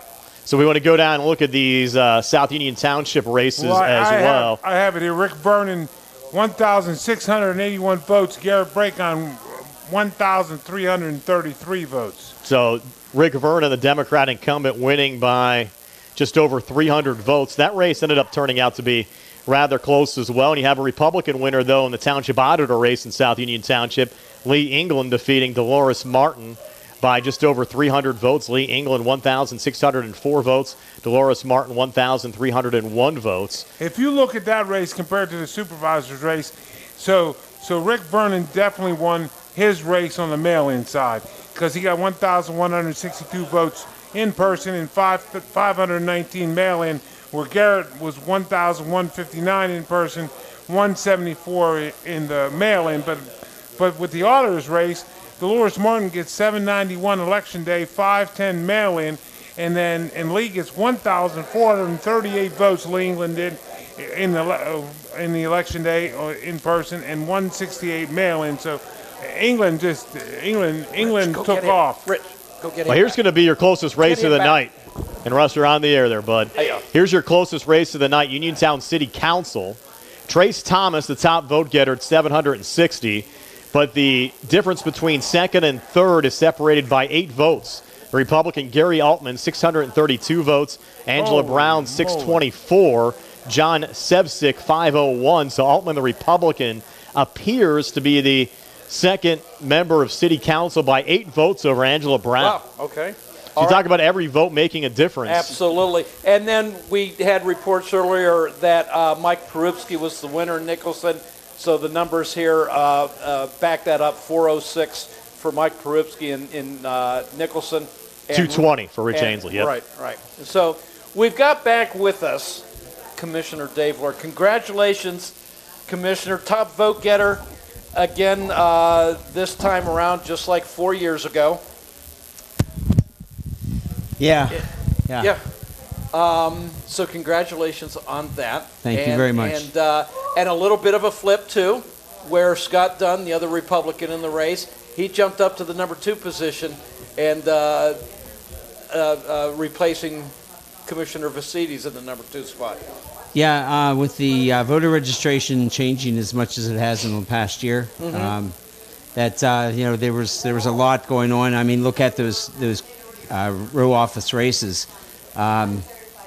People that would never have even thought about being beat before, it's pretty close, and some of them actually did get beat. So means a lot. I know I'm tired. Yeah. But I do appreciate everyone who's supported me once again, and I'm very humbled and looking forward to serving this county for 4 more years. Right. Yeah, congratulations, Dave. We're going to pass along. We do have some other numbers, some of these other races. Go ahead, real quick. I was going to put the commissioner on the hot seat real quick. We've been up here talking about the delay in getting the numbers. Everybody around us for the past hour has been at 100%. Yeah. Allegheny County with 350,000 voters, 100%. Fayette County with what we end up with, how many? 28,000. Yeah. Only just now came in. What was the holdup? What needs to change so that we can start getting numbers in a more timely manner? Well, first off, since we're not on the election board right now, we had to be careful. We had to stay outside as far as in the waiting area to make sure that we didn't complement or conflict any of the votes or anything. So we had to be careful. But we will, when we're back on the election board, we're going to be doing some finding out what's going on, and we're going to make every effort possible to not let this happen again. So when you're not on the election board, does that mean that the election employees don't work for you? Well, that's a gray area. We're in charge of all the employees, and we're in charge of the finances, but we have no power over any decisions being made at that point as far as dealing with the election. because our names being on the ballot gives a conflict of interest. Understood. So that's the whole reason. I just didn't know. Yeah, no, it's a good question because I can tell you I've been asked that question before. Well, you guys are in charge of the election bureau. We are, except on election times, we're not in charge for procedures, such as the judges of election. They're always appointed by someone else, like the president judge appoints 3 judge of elections at that time. Again, Dave, congratulations, and I look forward to talking to you over the next couple of weeks. Yeah, very good. Thank you very much, everyone. Thank you. Have a great evening. That's Fayette County Commissioner Dave Lord joining us. And I want to pass along, had a number of other close school board races as well, and a couple of other city council races in some of the other municipalities. Uniontown school director, that was one of the races we were looking at as well. Very competitive. Actually ended up being a rather close vote total. Let me get those numbers back up there as well. The vote for 4-year term, and the top 5 vote getters there are Susan Clay, Ken Meadows, Dorothy Grayhack, John Tanner. No, check that. I'm going to go through these again. Top vote getter, Ken Meadows, followed by Susan Clay, then Dorothy Grayhack, John Holt with 999 votes, and then the next vote getter in line was Gina White with 891. Those would be the 5 that would get on. Adam Hall had 856, John Tanner 864. So you have less than a 30 or 40 vote difference there for who gets on Uniontown School Board in that race. Brian, I don't know what you're looking at because I've got. I have the wrong numbers here. Okay. Yeah, it's Susan Clay, Ken Meadows, right? John Holt. Let me pull Adam these back Hall up here. Sorry, and John. I'm sorry, I had the wrong. You didn't refresh. I did not refresh on the Uniontown School Director race. I apologize. So, Susan for that. Clay was the top vote getter. Yes. Okay. Kenny Meadows, and then it looked like John Tanner would be, and then it would look like Adam by Hall. 2 votes, Adam Hall and John. This is what happens when we get results in at the last minute. So you're right there again. Plus his lace. Susan Clay, Ken Meadows, John Tanner, Adam Hall, and John Holt, the 5 for Uniontown School Director.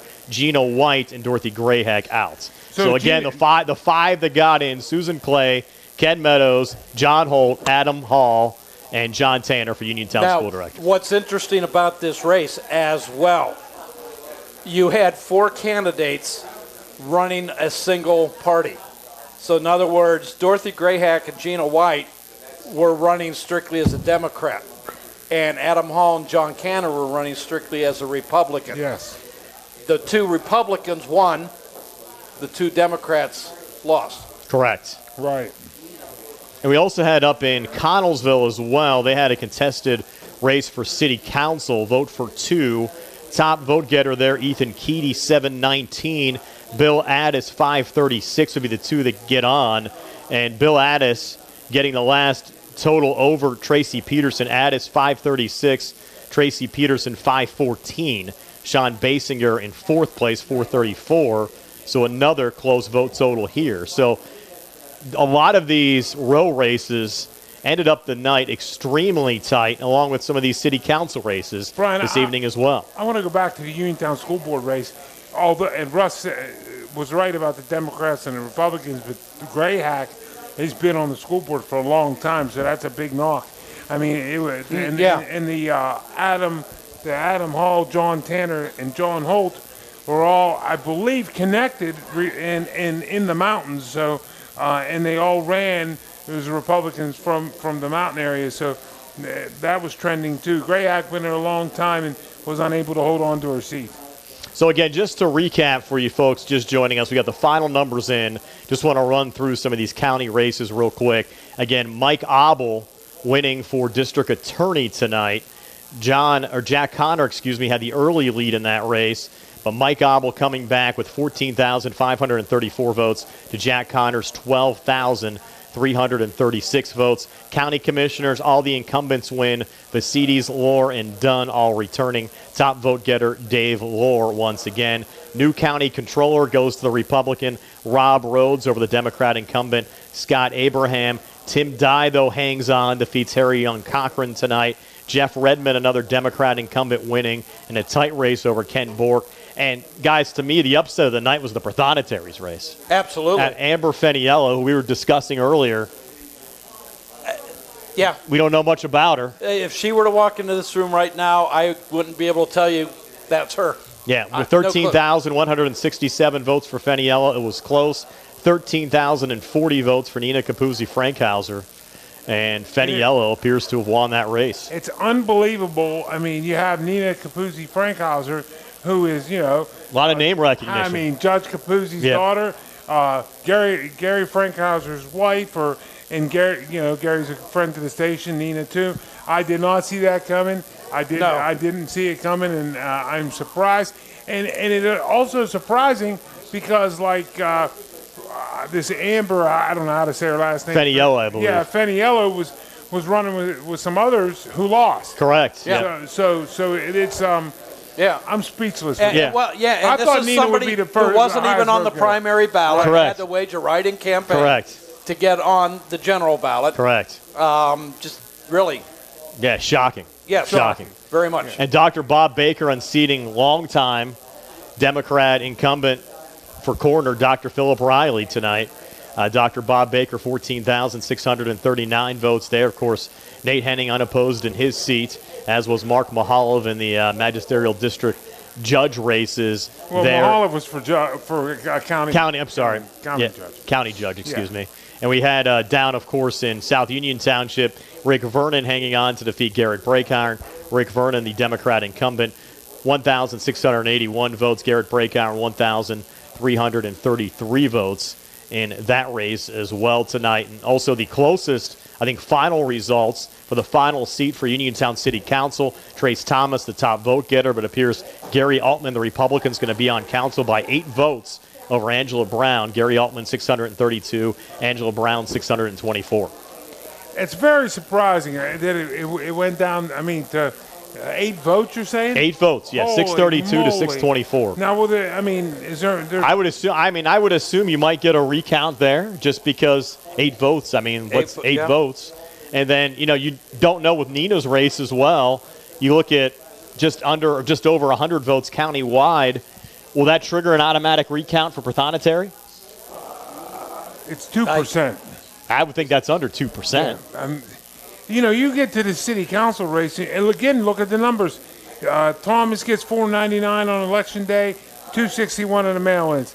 Brown gets 390 on election day, 234 on the mail-ins. Altman gets 549 on election day, 50 votes more than Thomas, only 83 on the mail-ins, and he gets 549, 160 votes more than Brown on election day, but the mail-ins. The Republicans, they have to work on this mail-in because if he had got 200 mail-ins, he'd have been a top vote. Sure, right. They're getting them on in-person votes. Mm-hmm. We're just not winning the mail-in. Yeah. Right. Yeah. But again, interesting night. We'll have all these numbers up probably within the next hour or two up on the WMBS Facebook page, especially of all these county and big township races. So stay tuned for that. Matt Sapienza will have all the numbers up for you as well. Starting at 6 a.m. tomorrow morning. You can listen and get a recap of that. Rush, you're going to be on between 1 and 3 tomorrow. I'm sure plenty of analysis here with some of the fireworks that we saw here, especially late this evening. And again, we had hoped to talk to more candidates tonight. Just not going to happen just due to the late arriving of some of these numbers. We're going to go off here at midnight tonight. Well, and I'll put an invitation out to every candidate out there tonight, winner or loser, to give me a call tomorrow. I'd love you to come have on the you air. on the show. Should be a fun show between 1 and 3 Absolutely. tomorrow afternoon. So again, we have to thank everyone here at the Downtown Pub for having us out here for our election night coverage. Also, West Media Group, they've been a longtime sponsor of our election coverage here on WMBS as well. Billy Dice, long day for him. It'll be a quick night for him as well. He's behind the camera on our Facebook Live video feed. George Rattay, Russ Rhodes, and Phil Michael. And a long day for Doug Saltzman and Nick Barczyk back inside our Davis & Davis Attorneys at Law studios as well. And, guys, we'll send it back to you for some closing comments. Thank you, guys. Great job as always. And another election night, Doug Saltzman. As we were waiting results, we finally get some updated numbers here almost at midnight. Well, maybe the election department heard that we were going to be on till midnight, so they decided to give us the numbers at 11:45 p.m. It's possible. But the important number right now we want to report on, after 2 periods,